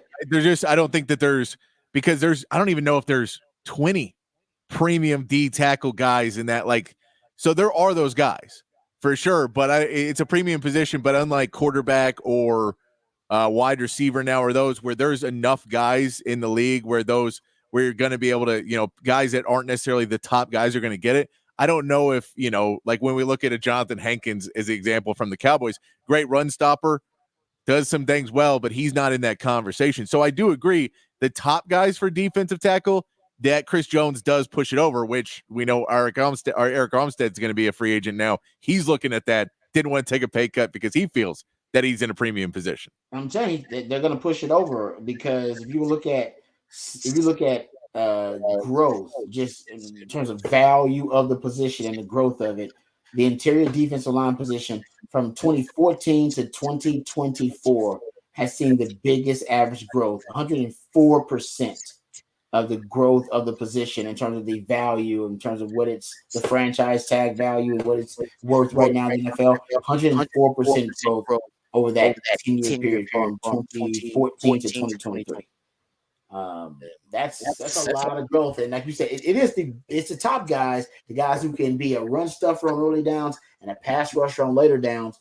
But there's no doubt if you can do that, you're about to get paid in the league. And like I said, last year I told you guys, half of the highest paid players on defense last year, of the 16 highest paid players on defense, were interior D linemen. I told you, I said something's going on, and this year I think you're going to see it get pushed over the top, potentially at the expense of the cornerback position. Because the cornerback position right now, they're cutting a lot of corners and releasing them. They're keeping a lot of these interior D linemen, the ones that can do both, as Patrick brought up. Yeah, that's only good things for Byron Murphy, though. Yes, it is. That's real good for Byron Murphy. Yeah, it's real good for Byron Murphy. And I'm with you on that. No doubt. Jordan Reed, listen to the tweet. For a long time, quarterback, offensive tackle, edge, and cornerback were always seen as the four premium positions in football. Interior D-line and wide receiver are now on that list. Teams are paying up for those spots on the roster. Yeah, I mean, I think wide receiver was already there. I think he's a little late on that. Wide receiver been there. It was there 2 years ago. But interior got that deal. Boom. That's exactly what it was like. Damn, got that deal. And that's the point you're trying to make, is that now all the interior D linemen aren't getting those deals, just the top ones. Yeah. When the wide receiver market shift is when we went, well, Christian Kirk had one of them guys. Why did he get that deal? And that's when then the trickle down effect, where exactly not everybody's getting them deals, but it seems like guys who don't have that elite skill set are. Yeah, exactly. And that's where you want to look at in quarterbacks, where you see certain quarterbacks, and they're trying to even that up, but you'll see quarterbacks that are not franchise guys. Daniel Jones is making 45 a year, and you look at that and say, wow, that is a lot of money for a guy who's not there. I don't think D tackle's there yet. No. If you continue to have some more guys come up and provide and do well, and they continue to be playoff performers, because that's a big piece of it too, of those guys who perform well in the playoffs when it matters, when the teams are going to spend money to try and bring in somebody to take them over the top. Who do you want to bring in, a regular season performer or a playoff performer? Fair. I agree with you on that. It's a good point. All right, we'll come back. We'll go behind the burn-ons curtain. Nice little breakdown of the big transactions, the big headlines coming out of the NFL weekend during the legal tampering period. The NFL knows tampering is so much fun; they make it legal. I saw a tweet. I saw a tweet earlier that said the legal tampering period starts at 11 a.m. or noon Eastern time today. The illegal tampering period started at the combine. Yes, it did. That's a great point. There you go. They've been illegally tampering for a long time now. All right, we'll come back. We'll get back into more of that, but we'll go behind the burnt one's curtain. We got to talk about the Texas basketball team getting some honors on the All Big 12 team. We'll get into that. We'll also talk a little bit about Texas football. They released the rosters. A lot of Longhorn fans are discussing some of the weight gains and some of the gains overall on the Texas roster. We'll talk about what that may mean. All that more right here on the Rodcast, featuring Patrick Davis. I'm Lifetime Longhorn Rod Davis, coming right back on the head.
Baseball field. Well, I guess he doesn't build it. He mows down corn, and then there is a field, and then he's like, I'm going to watch Ghost play baseball. And the bank is like, you want to pay your mortgage? And he's like, nah, I'm going to watch Ghost play baseball. And then he finds James Earl Jones, who wrote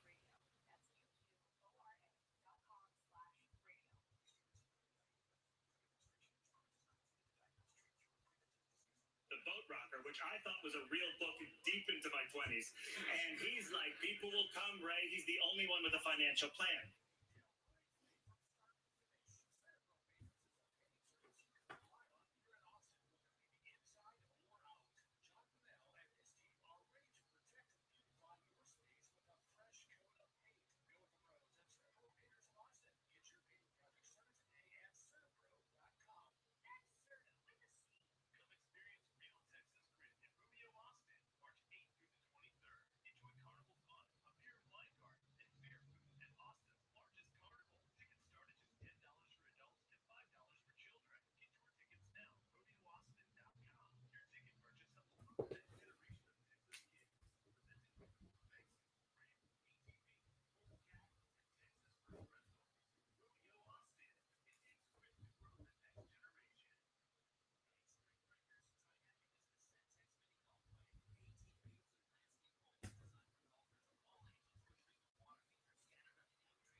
All right, welcome back to the Rodcast. Time to go behind the burnt orange curtain. Let's talk some Texas football. Obviously, everybody's getting really excited about the spring football coming up. It's about a week away for Texas. I talked to actually Cam Williams over the weekend because I was shout out to Brand Innovators and shout out to my man Trey as well. But I got an opportunity to host an eating competition at a South by Southwest event at Lambert's. It was, like I said, Brand Innovators was the group. They were fantastic. They were great. But it was between Longhorn, Cam Williams, who's huge, humongous, and between Nana Bodie Owuzu. He's a defensive end for A&M. By the way, the Aggie won. The reason the Aggie won, I'm going to give you this little, just between us, I guess, between us. Cam Williams, he came there like an hour early, so he had to like wait on the eating contest to start. He was eating nachos inside. He was like, he couldn't wait to eat. So he wasn't even starving. He ate before. He had an appetizer beforehand. It was brisket. It was brisket sliders. Brisket sliders. And okay. How many you could eat in 5 minutes? But it was I believe my man Cam. He actually withdrew from the contest. He couldn't handle it. It was too much because he had eaten it before. I was like, come on, man. It was cool. It's on the line and you're competing, but he obviously was too hungry to take it. Man couldn't hold him. He couldn't contain himself. And it was good food in there, so I get it. But there you go. That's why I talked to Cam Williams.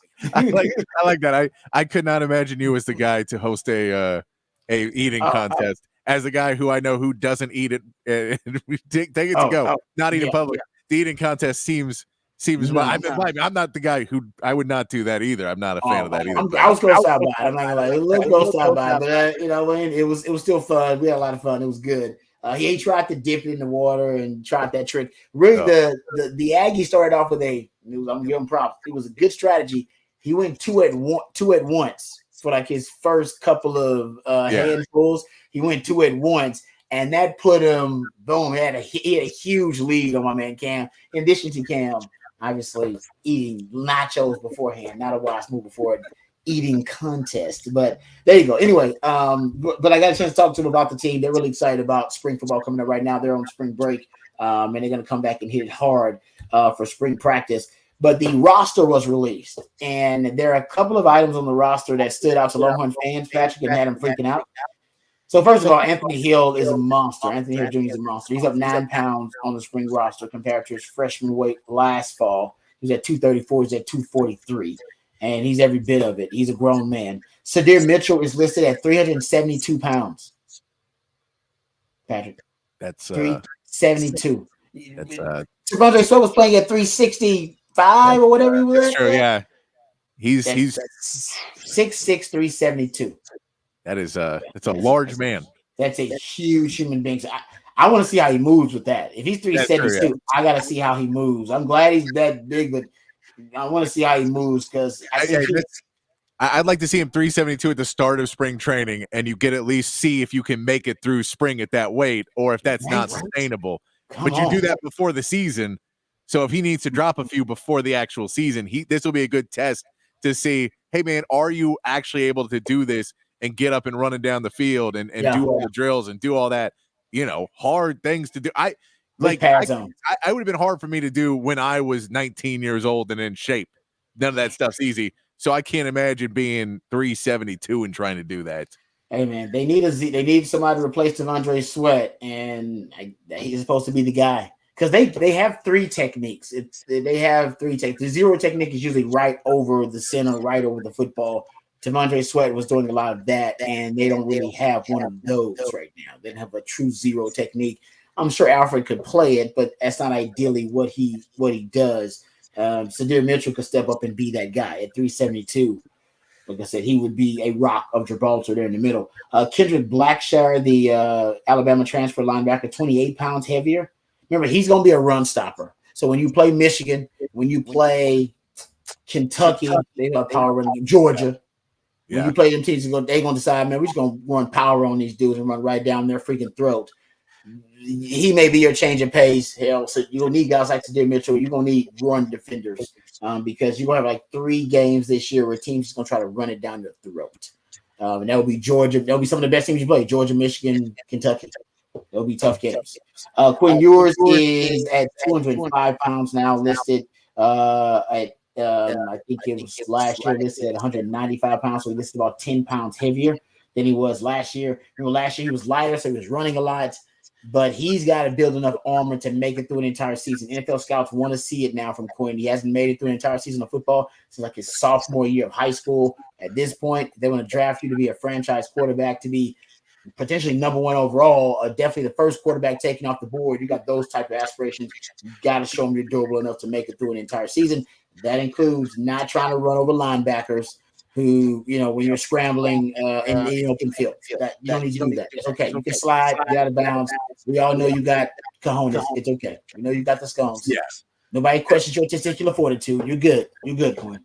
That sliding thing, and I get, and it's a thing that I've had with the text line where people, I get, it's hard to learn instinctively how to slide in moments, because if you're a runner that runs kind of downhill, you're leaning forward more. Yes. And then to slide, you have to lean back. It's a hard transition if you didn't play baseball. So I get why it can be difficult. Hopefully this offseason, they can take him out of the game a little bit and run those drills so he can learn it. We know that he's also a guy that we've seen take big strides in an off season, that maybe he doesn't pick things up as well during the season. So hopefully this is something they've worked on during the off season, and he will be a little bit better at that, because as silly as it is, if I'm a NFL team and I'm looking at it and go, I want you to know how to slide, because in today's game, you are going to have to be mobile, but also I get you're going to get taken out. And it does me no good to draft you if you're going to play me 6 plays and then have to come out of the game. That's exactly right. Yeah, all that money we're going to pay you, that QB1 money, and you're sitting on the bench. That's not a wise investment. Okay, so the biggest, I think, eyebrow raising number when Longhorn fans looked at the roster came from Savion Red. I don't know if you saw this, Patrick, but Savion Red gained 26 pounds from last season. If you're looking at the roster this year, if I'm listed at 5'10", 240 pounds, that would be a 26 pound weight gain over one season, on one off season, I should say, for Savion Red. Yeah. That's drastic. And a lot of people believe if he's going to gain that kind of weight, that drastic weight in such a short time, that is intentional, and that means the coaches have, at least they have come up with a vision for him, a way to utilize him. They have a vision for him, I should say, and that vision includes him gaining a lot of weight. What could that be? Texas was lackluster last season in short yardage and on the goal line. So maybe he's could be that short yardage goal line weapon. We know he was the part of the Red Cat package at one point. So maybe that's the reason. Maybe Sark wants a fullback in his offense, but not an old school fullback, more of a Kyle Shanahan, new school, modernized fullback, like a Juice Check, and maybe Savion Red can be that. I have no idea why he gained that much weight. I don't know if they're just getting him on leg day every day, and he's going to be the new push guy. They're going to put him in there and see if he can push up. I don't know. But that was a startling when I saw that number of weight in. For a guy that was who's just been shifted around a few times, it does feel like there's clearly a plan in place for him. We know Sark is secretive enough about what he does that we probably won't see it until at some point in the season when he deems that's important. But it is, with the red zone troubles they've had, with the short yardage troubles they've had, I could believe that whether it is a use check fullback guy to try and clear a path for a running back or just hand the ball, I think they wanted somebody with a little bit more bulk and size, and Sark didn't necessarily want to go out and try and find somebody to do that and recruit somebody, or so he felt Savion Red, if you're game, and I talked to my buddy Kyle Shanahan up there in the league, Sark can say and says, hey man, there's places still for fullbacks in the league, and so if you become the guy in college football that does this, that's a specialist for this, you might have a shot. And that's probably your main shot of playing at the next level. That could be the pitch for a Savion Red to put on a bunch of weight. Also want to see what the body looks like when he's got that weight, because there's 2 different ways to put on 26 pounds. As I can tell you, I can put on 26 pounds easily. It's how much of that is the hard way will make the difference of what it looks like with Savion Red. If he comes out and just looks like a brick house, then that'll be something special. And so I imagine some of it is going to be fat because that's a lot of weight to put on in off season. A lot of weight. We don't know how long it's been going on, so maybe it started even last season. Who knew? Yeah. Okay, last little nugget: Colin Simmons up to 234 pounds. He's going to wear number 11 coming off the edge. 234 as a freshman. Wow. All right. They built different these days. All right, we come back off the record on the other side. Patrick's got a good one for you. Well, it ain't good for these folks, but it's pretty interesting, and I wonder if the Kansas City Chiefs are going to react to this story. We'll come back and talk about that right here on the side of the Rodcast featuring Patrick Davis on Lifetime Longhorn Rod Papers.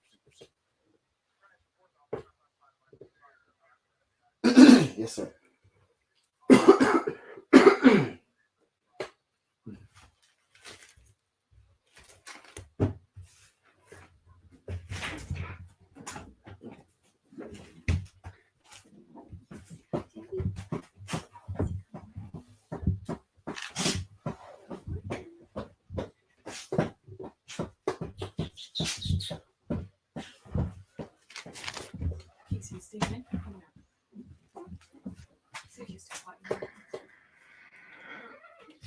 Hey, what's up, folks? Lifetime Longhorn Rod Babers here. Austin is a great city aside from the traffic you just heard out there. But other than the traffic, hey, there's not much to complain about in Austin. The weather is fantastic. The people are great. The culture is good. The food is good. The music is great. I even love the iconic landmarks around the city that make Austin so unique. And what you may not know is that many of those iconic landmarks that we love in this city were created and built by the hands and the skilled craftsmanship of Ironworkers Local Union 482, like the Pennybacker Bridge and DKR Stadium. The folks over at Ironworkers Local Union 482 don't just go to the office, they build it. So if you're looking for an exciting employment opportunity, or you want a refreshing career change, or maybe you're just a little bit bored, or maybe you want to feel valued by your employer, or maybe you just want a new challenge, how about challenging yourself by becoming a member of Ironworkers Local Union 482? Right now, they're hiring over 3,000 people for a huge project right here in Central Texas. They're offering competitive wages, competitive benefits, a pension plan. They even offer training for unskilled labor through their apprenticeship program.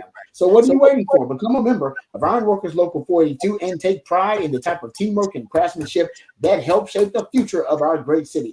Maximize your potential and accept the challenge of becoming the best version of yourself by applying online at ironworkers482.org. That's ironworkers482.org.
You can take it if you want to, Patrick. Open up that Kansas City story.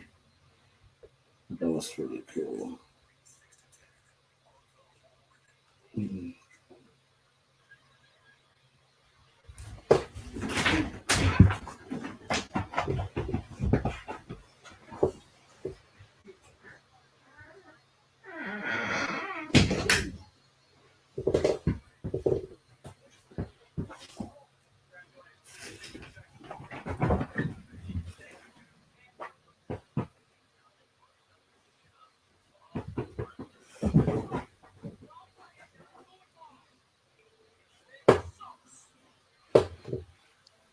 All right, let's get into some off the record here, Rod. A friend sent me this article over the weekend, and I thought it was a interesting look at a game that happened. We knew it was going to happen when Kansas City played in freezing cold weather when there was a cold snap, and it was, Buffalo had to pay people to shovel out and move their game because of the dangerous conditions.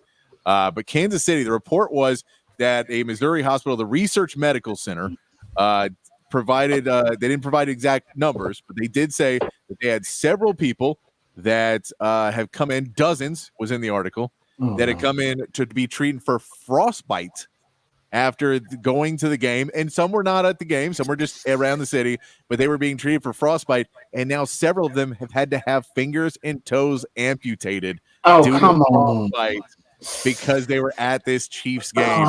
Wind chill -27. They're in a place where they probably don't necessarily have the full winter outfit like a true someone up in the north that may have more and more stuff and knows what to bring in there. Layers, man, layers on layers.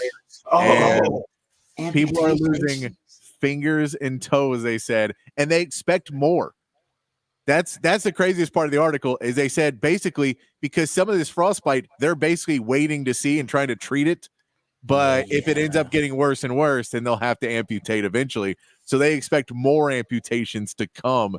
Would you give up? Would you give up a finger or a toe for any live event? No. I don't think there's any live event. No, there's no live event. There's no allegiance to anything. No team. No nothing. No. I would give it. Maybe I got a daughter now, so the baby girl family. Yeah, maybe I consider giving it a finger or toe. Them, but hell no, not for the Kansas City Chiefs. No matter how good they are. So what do you think when you see this? Do you go visit these people? Do you go send them a note? Do you send them? What do you do? These are fans. Lost toes. They go digits because they're so loyal to your team. Yeah, and if you're Frank Clark and you own this team and you're notoriously cheap, how are you trying to avoid any liability? You're right. Because in all reality, and I said this at the time, they should have moved the game to Indy. Indy did not have a game. They have a dome stadium. It's the closest to Kansas City. That was a decent travel. I know you would have lost some fans, but it would have made the game way more enjoyable for everybody that was there. You try and help people out with make a deal with an airline and have deals or whatever to get people there. And you try and make it your place. But I guarantee you, if you would have called up Indianapolis, now we don't know if Jim Irsay was responsive at that time, but you call up Indianapolis and you say, hey, can we use Lucas Oil Field for this game? And you make that decision because it is unreasonably cold. Yeah, but when you hear there's been amputations because people went to a game, that is a crazy story coming out of Kansas City. Wow. Yeah, man, that's crazy. And you think about the coldest game on record is what, -13 for the Packers Cowboys game. Yeah. What did those people do in the ice bowl? Like what? Well, they had heated blankets. Like at least you could bring heated blankets into that Kansas City game. Yeah, I think the Packers fans are more callous to it than the Kansas City because it's just that is a natural. That one also was a -48 wind chill. They said at that game. So there were definitely some people who got some stuff amputated who were out there at that game. Oh, they had to be. Yeah, you stayed out there too long. Yes, there's no doubt. Well, maybe the game went by quicker too. I don't know, but either way, Just run the ball. Exactly. I would regret how much do you regret your decision of being out there? Yeah, because I feel too like if you're, it's like driving on snow. I feel like if you're from the north and you start to feel the effects, it's like how we know about heat stroke down in south, and you're like, hey, I'm starting to get here. I need to drink some water and get some sugar. Like, you know how to do it because we're used to playing sports in the heat. And then you have someone from up north, and they're like, oh man, I'm not even sweating anymore. You're like, stop. That's not a good thing. It's not a good thing. So I think that maybe there's somewhere in the north, they're like, oh, I don't feel my hands anymore. I should go inside. And those are like, I'm not cold anymore. You're like, that's not good, man. Ooh. And is there any once something starts, if something is frostbitten, is there any way to save it? Or is it all a lost cause? Because they said they got treated more than the amputations. So I think some of them, you can use treatments, and then if it's not bad enough that it's cutting off circulation and growing or whatever else. Yeah. I don't know all these science of frostbites. No, I do not either. I don't want to know. I live in Texas. Exactly. That's the reason I live in Texas. I lived in Detroit and New Jersey and Denver for a while, places where you could get like frostbitten, I'm sure. And I was always laid up. Always laid up. I still got some. That's also why I live in Texas. I told people, I'm like, when they go, hey, you got to do the morning show, you got to drive in. I'm like, it was snowing. It was snowing. Hey, shut it down. You want to take it, shut it down. A little bit of snow. Shut it down. I'm too old to learn how to drive in snow. I'm not learning now.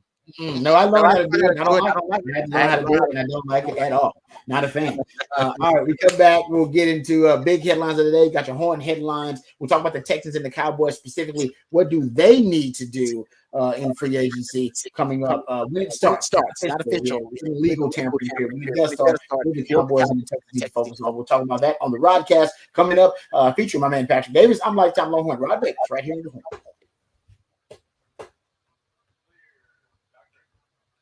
Yes, sir. Yes, sir.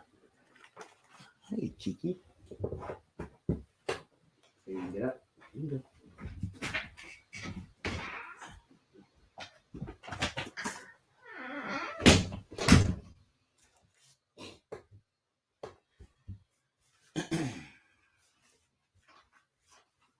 That was a good story. That was awesome. I can't believe that. Hey, what's up, folks? Lifetime Longhorn Rod Babers here. Let's talk about Dr. Greg Eckert and his all-star team. As you know, I have a huge debt of gratitude that I owe to Dr. Greg Eckert. Last time I went for a checkup, it was just that they checked up on everything and found out that I had some wisdom teeth issues. My wisdom teeth were growing in sideways. I had to take care of that before it became a dire situation. It's exactly what Dr. Yu and his staff did. They made sure I was informed of the entire process, educated me about why it was happening, when, and then gave me all the confidence that I needed so that I could ease my anxiety that I had. And a lot of you have anxiety about going to the dentist. I can assure you I had mine as well, but not when you go to Dr. Greg Eckert. He has a great staff.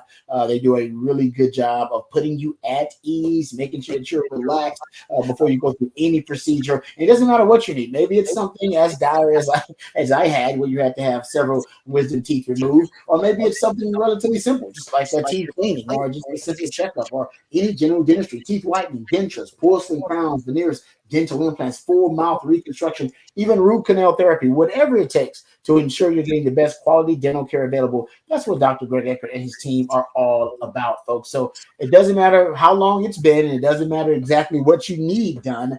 Dr. Yu and his staff, they are the perfect people to help you out. They just want to make sure you're getting the best quality dental care available. And remember, that is something that can affect your quality of life. As a matter of fact, my man Dr. Yu does a great job of really transforming people's smiles to turn their smiles into something they can be proud of. And he knows that the quality of your smile can truly affect the quality of your life. A confident smile can truly change your life, and he wants to change your life for the better. So right now, you can get a brand new smile from Dr. Yu in just one day. Permanently secure to your dental implants.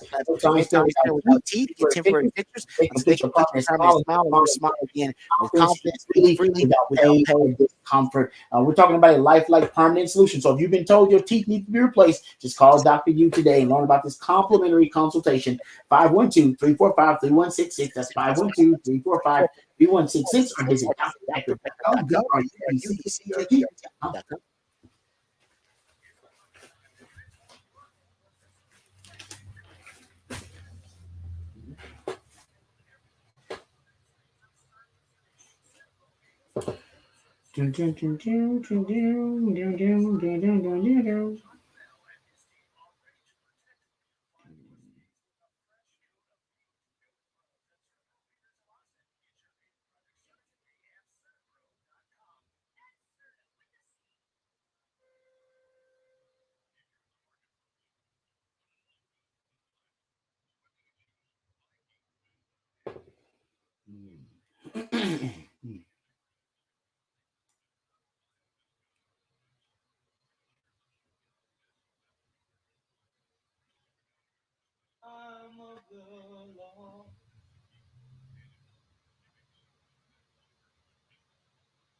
Just want you to stop saying odd shit. Just want you to stop saying.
Welcome back to the Rodcast. A smooth Monday edition of the Rodcast. My co-host and there is a Houston theme days of the week, so we appreciate him giving us a good vibes on a Monday. You need him on a Monday. Mondays are a little tough for folks out there. Getting back to it.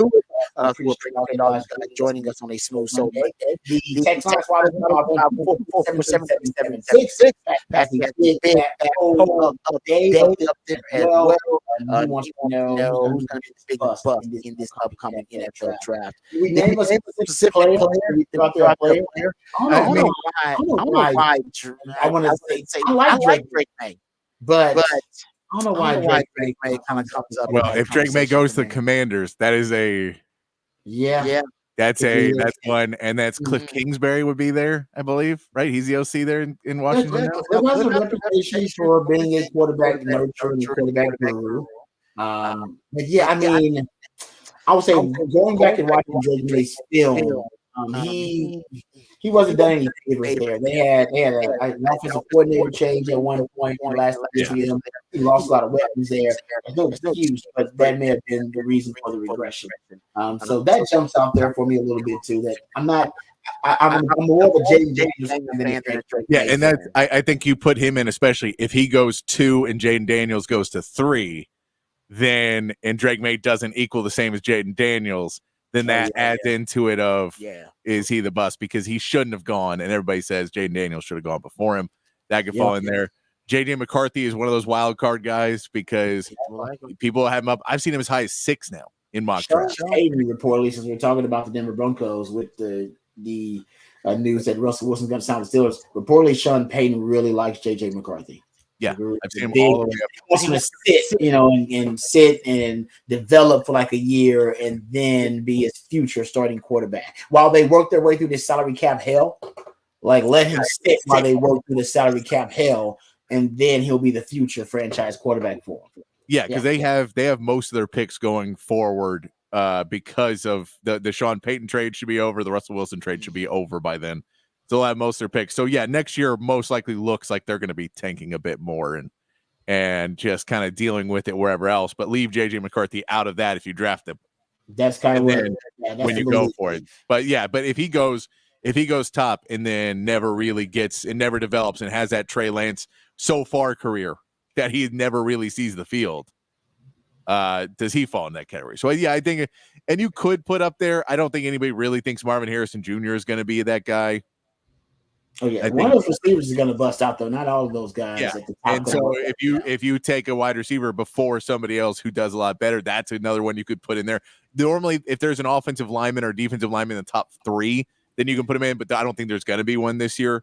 So it's hard to put them as a bust because you're going to get down to like 7 or 8 before you get to the first lineman drafted. And we don't pay attention to linemen like that anyway. There are probably a lot of linemen busts, and we don't. We look at the quarterback, look at the skill positions. The linemen busts that were big were back in the day before they had the rookie scale.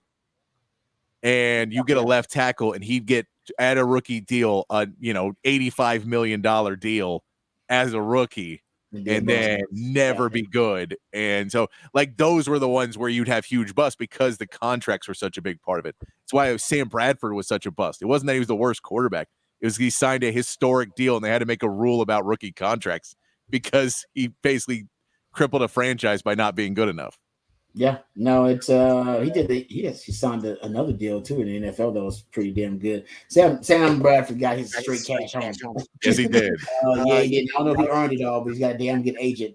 So that is the question with the big fat poll today. Who do you think is going to be the biggest bust in this upcoming NFL draft? We've talked about all of the big headlines coming out of the legal tampering period now, which is starting for the NFL. Coming out the weekend, a lot of big stories. Talked about Baker Mayfield heading back to the Bucs, being re-signed by the Bucs. Chris Jones being re-signed by the Kansas City Chiefs. Discussed the trade, Mac Jones going to the Jaguars, and also the other big news that Russell Wilson is headed to the Pittsburgh Steelers. Russell Wilson put out a message via Twitter. Now it is confirmed that he is going to be a Pittsburgh. I think he put out a video. It wasn't. He put out a video at like midnight last night. Oh, was it at midnight? There you go. So he's excited. This time, yeah, no, but it was a weird time to put out the hype video. But Russell Wilson's a weird dude, so. And that's what they need less of too. Less of the weird Russ. Weird Russ. We learned that Wilson's that his leadership style is it's awkward. It's just an awkward leadership style, and it seems disingenuous at times. Yeah. It seems inauthentic. It seems like, hold up, are you trying to play a role of what you think we believe a leader is, or is this actually who you are as a leader? And I think whatever reason that is, Mike Tomlin's got to work through that. Yeah, so that he's more authentic to the locker room. Yeah, I think Mike Tomlin, one of the first conversations they had was, so everyone gets your phone number, right? They're not calling your agent. Exactly. Because that was reports in Seattle that people couldn't even get a hold of him, that they had to talk to somebody else before they got to him. I'm sure that was stuff that was discussed, But also, if you're the Steelers, you're really going in this pretty low risk because even if you paid him $15 million a year, all that does is mean the Broncos have to pay less of that salary. So for Russell Wilson, there was no reason to sign for any more money because the money is going to stay the exact same that he makes next season, unless he was to make more than the Broncos game, which no one wanted to do. And apparently there was a report that his agent was trying to get a deal that he would sign for the minimum while the Broncos were still paying him, but then he wanted a player option that would have he would get money on the back end, and basically everybody was like, no way. No one is signing you again. No one's paying you any money now. Yeah, no, he's are you talking about dead cap hits? I think he's got 2 of the top 5 biggest dead cap hits in the history of the NFL. Because of the way he left Seattle, and then the way that he obviously left the Broncos, they're actually tying me down on that new extension. So yeah, I mean, I can understand why nobody wants to take a chance on Russell Wilson. I think there's something physically left that Russell Wilson can offer to be QB1. Got a franchise quarterback. Is he on the Hall of Fame path that he once was on? No way. I think he can get back there, but he's got to win a Super Bowl basically with the Steelers, and I don't know if that's going to happen. But I think he's got something left to take. I was actually really surprised when he bombed with Denver, but I think in Denver they wanted him to be their version of what Tom Brady was with the Bucs. I think they wanted him to be what the Jets want Aaron Rodgers to be, what the Denver Broncos, what Peyton Manning proved to be with the Denver Broncos, a guy that can come in as a franchise quarterback and be the ultimate leader of your franchise, meaning he can lead the locker room. He can help the coaches out with the scheme, right? He can help you market and promote the brand too. If you want to go talk to the front office executives, say y'all want to sell this team, I can help you sell the team, and I'll get us on Hard Knocks because I'm such a big brand. Guy that can do everything. There's a few of those guys, and they thought Russell Wilson was one of those guys, and he ain't one of them guys. He's not, and that's fine. That's fine, brother. No, and I mean, with Nathaniel Hackett there, it just became the issue of there was nobody who really knew what was supposed to be happening, and everybody took the advantage to go their own way and do their own thing and try and be their own leader, and it just became mayhem. And then once you got through that, the reports were that they already wanted to get off of that contract extension. They already realized they had messed up, and so at that point, when you're trying to basically figure out a way to get out of it, you're not going to go and try and make him the centerpiece of your franchise again. So once they had soured, they didn't try to make the best out of it. When life handed you lemons, they threw the lemons at a tree and ran away. Like, it's not what you're supposed to do. So that's kind of, he just basically got out of the way with Russell Wilson, and it ended up, it's going to cost him a lot of money. I guess Sean Payton has sold them on, don't judge me on the first 3 years of my coaching career here. And he's gonna be up for a contract extension probably before they ever get good. That's gonna be that's crazy that he just basically gets to go through and go, that's not my fault. You guys screwed up before you brought me in. That's basically what he's saying. Give me a chance to reset the clock and reset the window. And they're gonna do it. I'm gonna need some Sean Payton. So I think he is a damn good coach. But yeah, you got to be able to work with what you got. He's decided, no, I can't work with this. I can't even work with it. I need y'all to give me something to work with. And you're right. He's probably going to get to, I don't know how long. I think his deal is actually a pretty lengthy deal.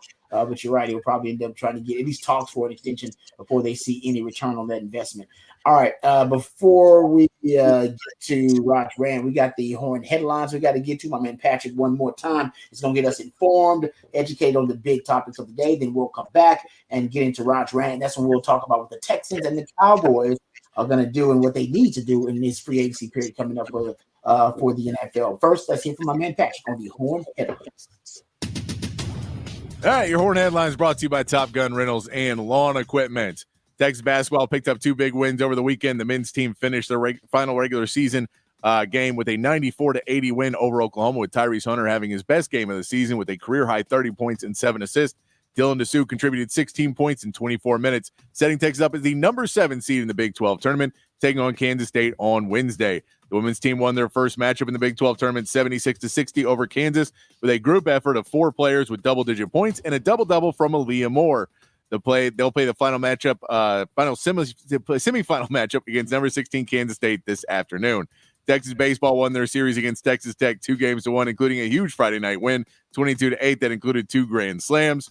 While there was still some struggles with the starting pitching, the Texas bullpen showed improvement this weekend, pitching 17 1/3 innings with a 3.63 ERA and 15 strikeouts. Texas will be in action again on Tuesday against Incarnate Word. In the NFL, several players agreed to re-sign new contracts over the weekend, including Baker Mayfield with a 3-year, $100 million contract to return to the Buccaneers. And Chris Jones will stay with the Chiefs, agreeing to a 5-year, $158 million deal. Free agents are allowed to start negotiating with other teams starting today at 11 a.m. Elsewhere in the NFL, the Patriots have agreed to trade former first-round pick Mac Jones to the Jaguars for a 6th-round pick, and the Broncos will trade wide receiver Jerry Jeudy to the Browns for a 5th and 6th-round pick. Both players were the 15th pick in the draft in the 2020 and 2021 draft. Russell Wilson will join the Pittsburgh Steelers on a veteran minimum contract after being cut by the Broncos following 2 disappointing seasons. By the signing of the minimum, the Broncos will still have to pay Russell $39 million next season. And finally, in the NBA, Luka Doncic tallied his new record 6 straight 30-point triple-double on Saturday in a win over the Pistons, while the Spurs were able to get a win over the Warriors in a game where Steph Curry, Devin Vassell, and Victor Wembanyama were all sidelined by injury. And the Rockets get 2 wins over the weekend against the Trailblazers and Kings. However, it wasn't all good news. His leading scorer, Alperen Sengun, left the game Sunday in a wheelchair with an apparent knee injury. He will be evaluated to see the extent of his injury this week. And that is your Horn Headlines. All right, that's the Horn Headlines. Thank you, Patrick. We appreciate those. Let's get right to Rod's rant of the day. We'll talk about the Cowboys and the Texans in this free agency period coming up in the NFL. Let's do it.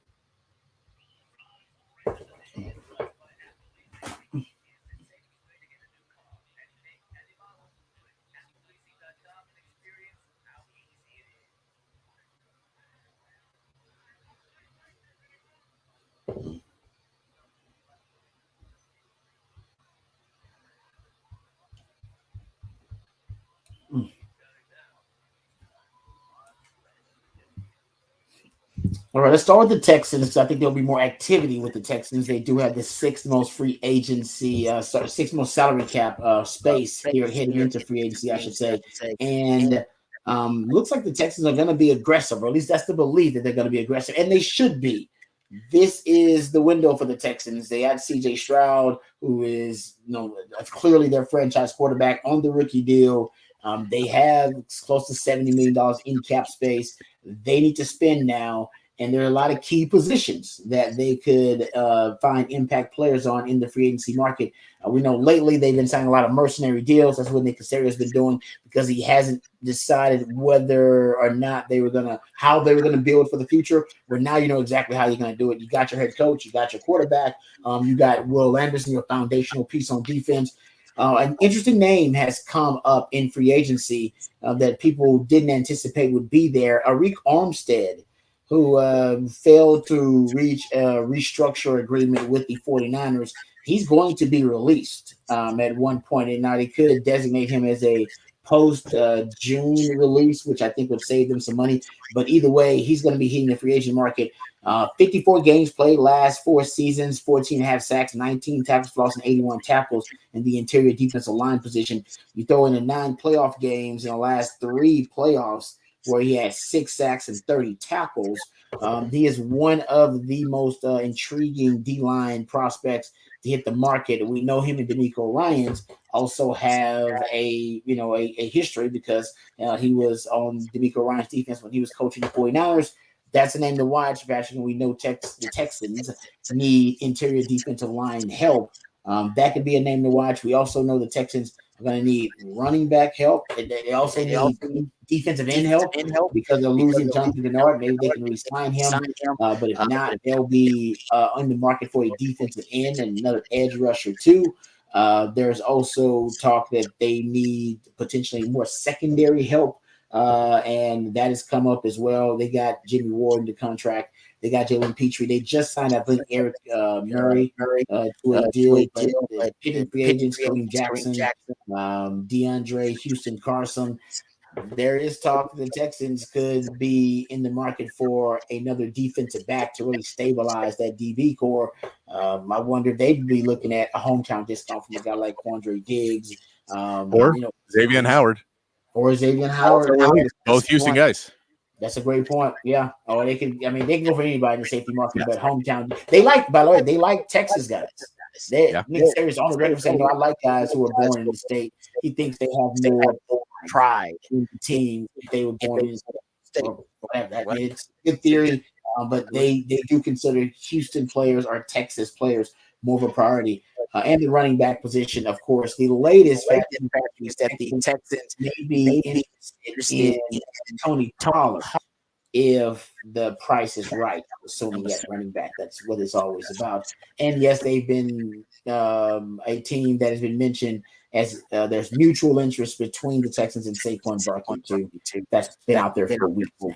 That's it. I actually saw something interesting this morning about Saquon of another rumor now with Saquon. Philadelphia. That Philadelphia could be in the market, that DeAndre Swift is a free agent. They could have him go. And to note, one of the reasons they bring it up is that Saquon Barkley grew up in Allentown, about an hour and a half outside of Philadelphia, and went to Penn State. So he could have some ties to the Pennsylvania area in Philadelphia, that there's a chance that he could be interested in going there, depending on what the market is and the price, and that the Eagles are going to be looking to revamp that offense a little bit. New offensive coordinator. They're going to be trying to do some things. So that is one I heard this morning that throws in a Saquon Barkley, just a one that we have not talked about a lot, but interesting look there. That is a really, I heard that. That is interesting. There was talk the Cowboys, but the price would be obviously too high for the Cowboys. And Philly is known for being aggressive, all in. They're known for making moves like that. That'd be scary. Tom Pelissero report, so it's from someone credible enough. Yeah, and Saquon, I just wonder if his production is going to match the price tag. In 2023, among top 50 running backs, he was 44th in missed tackles forced per attempt, 26th in yards after contact per attempt, 36th in yards per attempt, third highest percentage of runs for 0 or negative yards, and 34th in yards per route run. Yeah, but I know that Giants offensive line and the offense didn't do him any favors because he had Daniel Jones there as the quarterback, and teams don't fear Daniel Jones. They're sort of stacking the box against Saquon Barkley. So it'll be different when he's with a different team with a different offense. But I do wonder if guys like him and Josh Jacobs, the top of this running back class, this free agent class, I wonder if it's worth the price. I think the better deals might be your Tony Pollards of the world, kind of your middle tier of this running back class, rather than running back free agent group, rather than the top half of it. Yeah, and I mean, and that's the thing is, I think you can get depending on what Saquon Barkley's price is in that at the top. That if you say, well, if he wants 12 a year, and we can get Tony Pollard and Derrick Henry, or Tony Pollard and Singletary, you can get two guys Swift or whatever, and you can bring in two guys for $4 million a piece each. So you're spending $4 million left, and now have two guys in there to do it. That may be the easier route to go, and the route where you feel this is, it brings us a little bit more time, because as much as the Texans need to spend money now, that window is open. You do have to realize you're going to have to start re-signing guys at a certain period of time. And so you don't want to leverage yourself too thin on back-ended contracts. And so there's issues of how you want to deal with that as well. And just throw in the fact that Caserio comes from a culture of not spending money in free agency. He has never been a huge spender in free agency as well. So I think he's going to be looking for deals over necessarily signing the top guys, just because that has never been the Patriot way, and that has not been the Caserio way since he has been with Houston.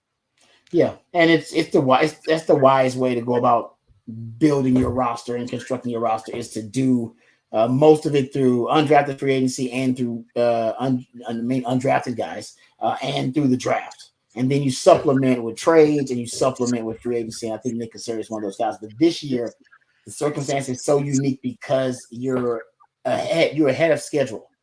And you now have you can expedite and accelerate your timeline. And you can expand this window if you spend now, and you could, who knows, be competing for an AFC title next year if you make the right moves with a CJ Stroud as your starting quarterback. So that's why for the Texans, really big offseason, and they have the money to spend. They're one of only two teams. They have the top 10 most salary cap space right now, who also make the playoffs last season. It's the Texans and Detroit, which is why Detroit also expected to be a big spender in this free agency period, this offseason, considering what they did last season. And their window, your window is shrinking, right? It's all about it's all the NFL is all about windows, and you want to make sure that you maximize your window that you're going to be in. Speaking of windows, Dallas Cowboys. And what they're going to do in free agency. Right now, the only buzz around the Cowboys is they've given Michael Gallup permission to seek a trade. His cap hit in 2024, I believe Mike Gallup's on $13.8 million. So he's underperforming right now, and he's underperforming his contract. He's not outperforming his contract. So that's a guy you either want to trade or you're going to have to cut and release, because right now your salary cap strapped. They did restructure Zach Martin. They gave him a little bit of wiggle room, but for the most part, the Cowboys just don't have a lot of flexibility right now in free agency. No, they don't, and they're going to have to figure out. I mean, we saw what Jerry said it all in. It's we could sign 3 guys instead of signing the one. It feels like they're basically wanting. I think, and look, we've criticized them before for not judging the market right.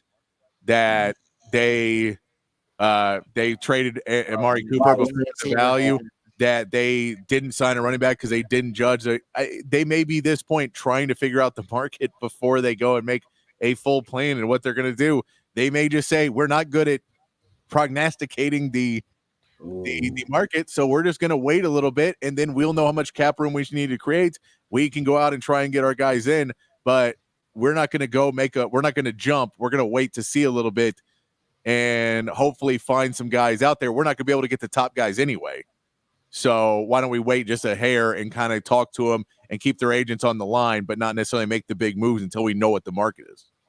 We got some breaking news too. You ready? You ready for it? We'll hit it. Let's do it. T. Higgins is requesting a trade from the Cincinnati Bengals. Yes, I just saw that. He has officially requested a trade after being franchise tagged. I think he just wants that deal, which I get. Yeah, man, who's gonna make that? Who's gonna? They're not going to trade him. They're not going to trade him. I think it's an interesting story, but the Bengals franchise tagged him. They've yet to give him a contract. They really wanted. I think they really wanted, and the Bengals are notoriously cheap too. I know they've shelled out now, but that owner is notoriously cheap. So I don't think they're going to give him up for what the offers would be out there for him, because if you trade for T. Higgins, you also have to pay T. Higgins. You got to pay T. Higgins. That's what he wants, a new contract. And so to give up a second-round pick and give him and make him a top 10 wide receiver, top 15 wide receiver paid in the league, I don't know how many teams are going to be really amped up to do that. It's a bad year because of the receiver draft. That's why it's a bad year for it. It just lines up with a bad year for him to make that move, because the receiver draft is so deep. There'll be 8 taking the first round alone. Yeah. So a team would rather go that route probably than trading for him, giving him draft capital, and then paying him too. Yeah. So we'll see what happens with that. Maybe nothing. Maybe it's much ado about nothing. All right. We come back. We'll get into what potentially could be a new NIL, a creative way to weaponize NIL with college basketball. We'll talk about that on either side, and also get into some of the other big headlines of the day. Maybe there's more breaking news right here on the Rodcast featuring Patrick Davis. I'm Rod Babers, right here on the Horn. Yes, sir.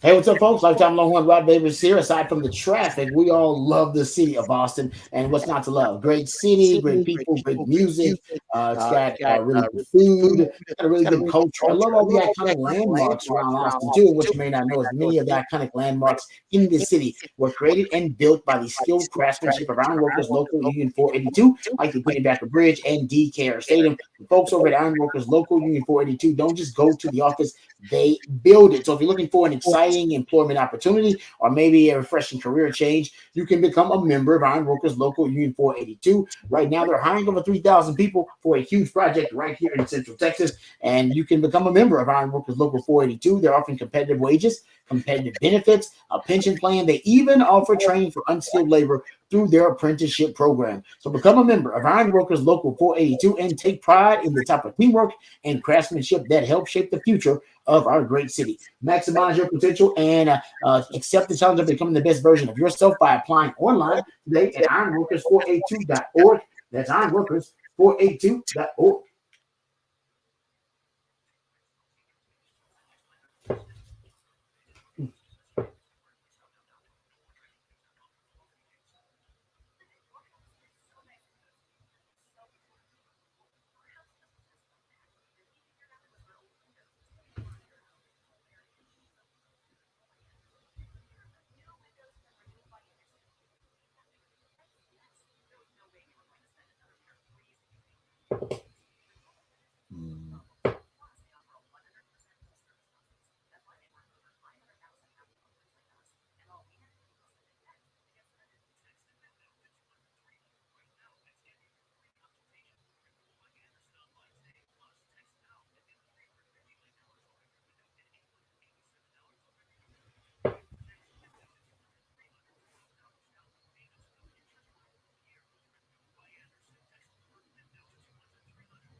That's a good question.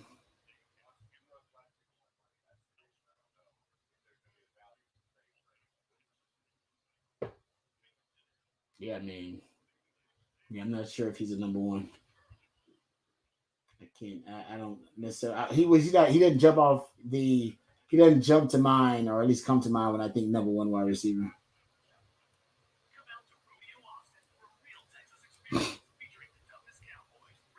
Now he could be. I gotta look at those games where Jamar Chase is out and see what he did.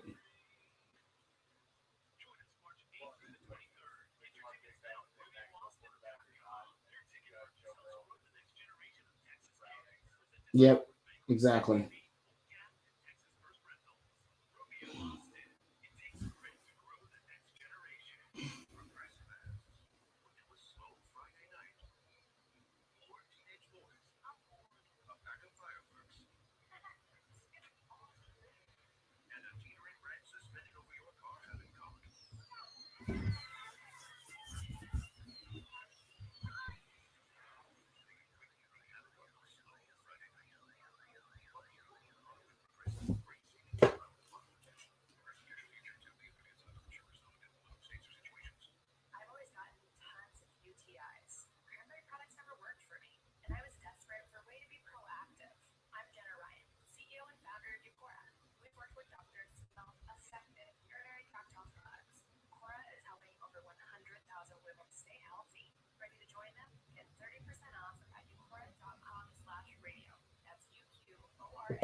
All right, welcome back to the Rodcast featuring my man Patrick Davis. I'm lifetime Longhorn Rod Babers. The Idillionaire always comes up with the musically themed days of the week, and it is a smooth soul Monday. Trying to get your mind right for the Monday ahead, which for some I know can be a little bit more difficult than others, especially when they have the time change. So your body clock's probably a little bit off. Monday is a long way from the weekend. You got to deal with traffic again, all that kind of stuff. So my man, got to deal with if it's spring break and the kids are at the house. You got to deal with your kids. Kids at the house too. Yeah, maybe you want to spend time with your kids. Maybe that's good. Well, we know during COVID, most of y'all did not want to spend time with y'all kids. Yeah, y'all had to teach y'all kids. Y'all was like, damn, these kids are bad. You do it on a Monday. By Wednesday, like, go back. I don't care. Go outside and go play. Go outside and go play. Go outside and go play, or go make up some games outside like we did back in the day, like curveball. Okay. We were just talking about T. Higgins being, or at least requesting a trade, and how it's a bad market for him to be requesting a trade because it's a really deep wide receiver draft. And the question that you had, Patrick, was interesting one, and we'll get to the big fat poll today, which is also a really interesting question. But your question in the break when we were talking about it was, is T. Higgins a number one wide receiver? Which is hard to determine because Jamar Chase is their number one guy. So how would he be in that role? You'd be trying to project and kind of prognosticate exactly what type of number one receiver he would be. It's a great breakdown here from Summer Sports. They do deep dive analytics. They went and looked at yards per route run, the differential in yards per route run when the number one receiver is off the field. How the number two receivers, what their differential is in yards per route run when the number one is off the field. So like Debo, they have here Debo as number two because Brandon Ayuk was the number one wide receiver this year. So Debo's yards per route differential when Ayuk was off the field was 3.64, which led the NFL. If you go look at the Cincinnati wide receivers, T. Higgins is at 1.68, which is pretty good. I mean, in terms of yards per route run when his number one receiver is off the field. The problem is Tyler Boyd is at 1.91. So he actually is ahead of T. Higgins when the number one is off the field, which is Jamar Chase. He actually is more productive than T. Higgins. So I guess they figure, well, we got a number two, and you're a number two on this team, maybe even a number three. And they figure, hey, man, you know what? If you want to request a trade, that's fine. We'll franchise tag you because this is an all-in year for us anyway. Yeah, this is all-in year. We got to go in. We got to go in before we're paying Jamar Chase too because they have not paid him yet, I don't believe. And so if you pay Joe Burrow before you pay Jamar Chase, you want to try and get one with T. Higgins. But I'm not sure the market that's going to be out there for him, considering the fact that you're going to have to take basically a huge gamble that this could be a number one wide receiver if you're giving up the price that I'm guessing the Bengals are not going to give him up for a fourth or a fifth. You're right. And so if you say, well, you're going to give up a second or third at the lowest, probably a third and something else to go get a number two wide receiver, and then he wants to be paid like a number one. I don't know if I'm willing to go take that risk. I don't know what team is so desperate for a wide receiver that they go take that risk. Yeah, not with this wide receiver draft. No, not with this wide receiver draft. I can't see it. And we're in an NFL time where, man, I just can't see. I'm trying to think of what teams right now feel like, because bringing a wide receiver means you're close. Yeah. And that may be one of the final pieces. And who's close? I mean, Kansas City's already won Super Bowl, so the close doesn't even count for them. They're trying to win 3 in a row. Who's close and they think they're on the precipice and a wide receiver or something away offensively? I don't really, right now, I can't see what team that is that believes, oh, man, we're just a wide receiver away. It ain't Houston. It ain't, it's not Jacksonville anymore. Jacksonville kind of loaded up on wide receivers when they thought, hey, man, let's just load up around our young quarterback. Now, when you get a young quarterback, some team may decide, hey, man, let's just stockpile weapons around our young quarterback, which we've seen teams do with Jalen Hurts. Seen them do it with Trevor Lawrence. That is the way to go about it, to help out your young quarterback, to help them elevate their game. So maybe that'll happen, but that's more likely to be through the draft, more so this year because the draft is so deep rather than trading for a T. Higgins and then paying him that kind of money. You want the discount. You don't get the discount with T. Higgins. I get the talent. I want the discount and the talent. You get that in the draft. You get the discounted talent. And this essentially the NFL runs on, cheap labor. Guys you can get to outperform their contracts. And he's not going to outperform his contract because you're going to sign him to a really big contract. That's what he wants. And so, I just don't see it happening right now. This feels like it's more of a ploy to, and I'm sure he'd love to, if he gets traded somewhere and is the number one, that's what you want. But I would think this is more of a ploy to try and get Cincinnati to back off of some money and pay him, which I don't know if they're going to do that either. So we'll see if he holds out. We'll see what comes of it. But I think a holdout would be more in line with what could be happening than necessarily a trade. I just don't know what the value is. I don't know what Cincinnati's looking for in the trade. it feels like, why would you give up T. Higgins if he's willing to play for you under the contract he's currently? If he's playing for you in the contract he's currently on, if all of those pieces, why would you trade him off? Why? Good point. I'm with you. Yeah, especially when you're going all in this year. This is kind of your year. This is one of those last years for you to go all in before, like you said, the payment comes due. Okay, real quick, Patrick, going to get your thoughts about this. A new in-season men's college basketball tournament is going to offer up to $2 million in NIL deals to players and teams to participate in this in-season college basketball tournament. A source told On3 that Alabama, Florida, Atlanta, Houston, Kansas, Oregon, Rutgers, San Diego State, St. John's, Syracuse, and Virginia are all in talks to participate in this in-season tournament, which is slated to be an 18 tournament that will be held in Vegas at the MGM Arena, reportedly, or maybe even the Sphere. The Sphere. There are discussions about possibly holding the tournament there. So, what are your thoughts about this? This is a very creative way to use NIL. I don't think I've heard of anything like this before. The winning team, I believe, I'm assuming would get more money than the other teams, but I think everybody would get paid a little bit. Is this kind of the wave of the future? NIL with tournaments? I mean, it could be. I don't get why you're spending that much money on a in-season basketball tournament. I don't know if that's like, I love basketball, but the Maui Invitational and all of those things that come around for basketball are not necessarily top pieces that you really, that you're big time. I just don't know if they're big time viewing because you can't get enough teams. You don't get the parity of everything mattering. It's early enough in the season. It's non-conference. It doesn't necessarily hinge on your season, whether you win or lose. Yeah, like that, you need the parity of a loss matters. Wins are great, but if only winning matters, the losses have to matter to add in some parity to the game, and they just don't in early season basketball. But that's what they offer the cash for, right? So it's like, hey man, don't you want this cash? Don't you want this money? I get the players care. I'm saying, do the fans care? I'm saying you're spending a lot of money to put an event that fans will not really care about too much. No, you might be right about that. Yeah, I think the players are going to care no matter what. They want to go play in the NBA. They want to go make real money. And so, yes, it'll be great that they'll come in and play. But like, who's holding out of these games anyway? Like, I like the concept. I'm not against the concept. It just doesn't make. It seems as if they're going to go, we're going to have the coolest event, and then they go, we'll have. It's just another in-season tournament. It's just another one, except we're paying the players, and you go, that's the players. That's cool, and it'll help you get better teams, I'm sure. But even if you had the top 10 teams, it doesn't matter. It just doesn't.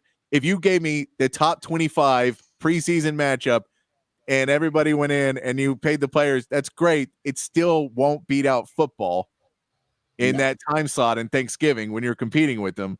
You're going to be a distant second to that, or a third, because you'll be distant to college and pro. And it's just, I don't get why. I get it, but I feel like this is one of those ideas that seems good on paper until they realize you have to have some parity in the losses, not just the gains. And I don't know if they have that. It's why bowl season hasn't mattered as much, because the loss doesn't mean anything in bowl season. Yeah, you're right. Exhibitions don't matter anymore. You need games that are relevant. The winning team in this proposal will be eligible to earn another $1 million. The College Basketball Invitational offered NIL agreements a year ago. The CBI offered the winning school $25,000, the runner-up $10,000, and each semifinal loser got $2,500. So there you go. All right, we come back. We'll wrap it up, put it in the oven, and let you know who said that. A little bit of that before we get out of here.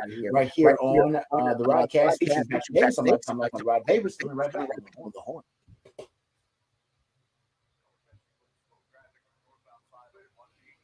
Yes, sir.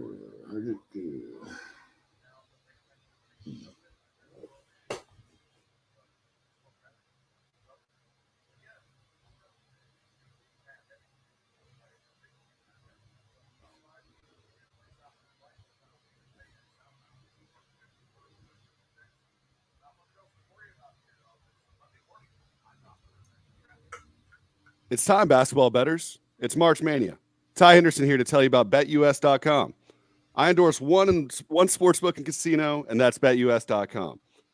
BetUS has an epic three-pointer, 125% sign-up bonus on your first 3 deposits, That's right. The industry's crazy. It's 125% sign-up bonus on your first 3 deposits, plus a 10% gambler's insurance. And there's even more. BetUS accepts crypto and is offering a massive 200% crypto sign-up bonus. Gambler insurance and crypto. You don't see that everywhere. March Mania Basketball can even get you more exciting with their live in-game betting. It's also a blast to check out their casino after the game, where you could get a 250% casino bonus.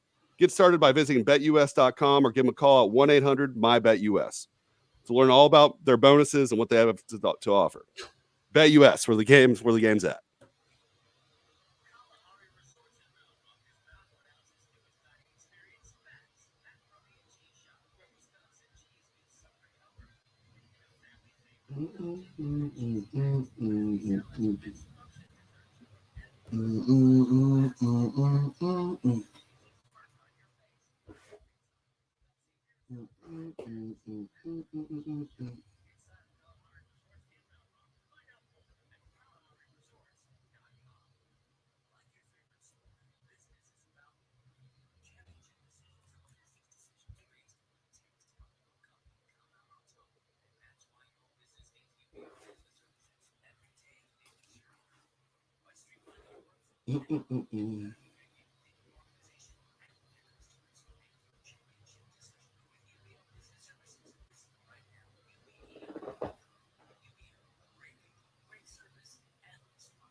I would love to go play, my college quarterback, with Trevor. Yeah. I would love to play with CJ. Okay. What he's done this last season. Incredible sports rookie season. Yeah. And one more. I don't know, man. Lamar, Josh Allen. It's over.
How much time do we have? Got time for any of these?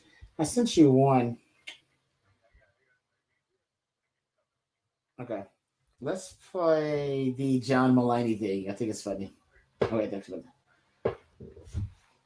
All right, welcome back to the Rodcast featuring Patrick Davis, the Idealionaire. I'm Lifetime Longhorn Rod Davis. Smooth Soul Monday. That's when my man Patrick playing jams intended to soothe the tortured soul of sports fans who may have had a tough weekend, or if you're just a little sad on a Monday. You got a case of the Mondays. Smooth Soul Monday is meant to cure that case of the Monday. So thanks to my man Patrick. Time for Who Said That. I didn't watch much of the Oscars. You watch any of the Oscars, Patrick?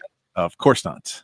Of course not. I did get for I want to say like the 5th year in a row I got the best picture right because I try to watch all the best picture nominees, and I got it right again. It was Oppenheimer. I don't think there was any question for anybody who saw the movies. But one of the funniest moments came during the ceremony when John Mulaney was talking about one of the all-time greatest sports movies, Field of Dreams. He's making fun of the plot a little bit. Here is John Mulaney, and who said that? Or what about that moment in Field of Dreams when we hear, if you build it, he will come? And then Costner does it. He builds a baseball field. Or I guess he doesn't build it. He mows down corn, and then there is a field. And then he's like, I'm going to watch Ghost play baseball. And the bank is like, you want to pay your mortgage? And he's like, nah, I'm going to watch Ghost play baseball. And then he finds James Earl Jones, who wrote The Boat Rocker, which I thought was a real book deep into my 20s. And he's like, people will come, Ray. He's the only one with a financial plan. But what's weird is Timothy Busfield pushes little Gabby Hoffman off the bleachers, and she falls down, and she's unconscious. Then Burt Lancaster is Moonlight Graham, and he comes up and he pats her on the back a couple times, and he's like, hot dogs stuck in the throat. And then he can't go back in the game because I guess there's a rule in Ghost baseball that if you leave the field at any point to become an elderly ghost and do the Heimlich maneuver, you can't return to the field. I love Field of Dreams. That should win Best Picture. There you go. It's breakdown of filter. It's pretty damn good. That was pretty funny. Have you seen any of the nominees for Best Picture? You haven't seen any of those, have you, Patrick? I've not watched a single movie this year. I won't even recommend any of them to you because they just be a waste of time. There's too many games on, Rod. We're getting down to the end of sports, and that'll be then maybe I'll have time to do something else. But I watch. Basically, if I'm watching anything, I'll be watching that, and then I watch stand-up comedy. That's basically the two things I watch is comedy, and then I watch some wrestling too, which I guess falls in the middle of all of that. It does fall right in the middle of all that. That's true. Yeah, that's what I meant, Patty. But he's not watching NBA. He usually watch a lot of NBA during the season. So I forget. You watch a lot of basketball. I watch a lot of basketball. You watch a lot of basketball. You watch the basketball that others don't watch. We only watch college basketball during March. We only watch the NBA basically like post All-Star game and playoffs. But not Patrick. Patrick watches the entire season, and sometimes watches some of that NBA, like the G League stuff. Like Patrick deep. You gotta see the prospects and all that. Come on, it's important. Yeah, I don't know. Trust me. That's why I get my updates from Patrick. I know he knows what he's talking about because I ain't got that kind of time. We appreciate your time, Patrick. Thanks for everything you do, brother. You're the man. Always a fun time. All right. Thanks to all you guys out there for listening. We appreciate you joining us for another episode of the Rodcast. Remember, tomorrow we'll be back, same time, same channel. Remember, the revolution not being televised. We're talking about it right here on the Rodcast. We love you guys. Have a great rest of your day. And peace and hook 'em.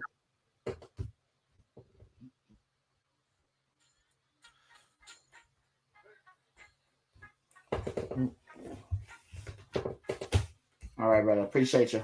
Good stuff. All right. Thank you.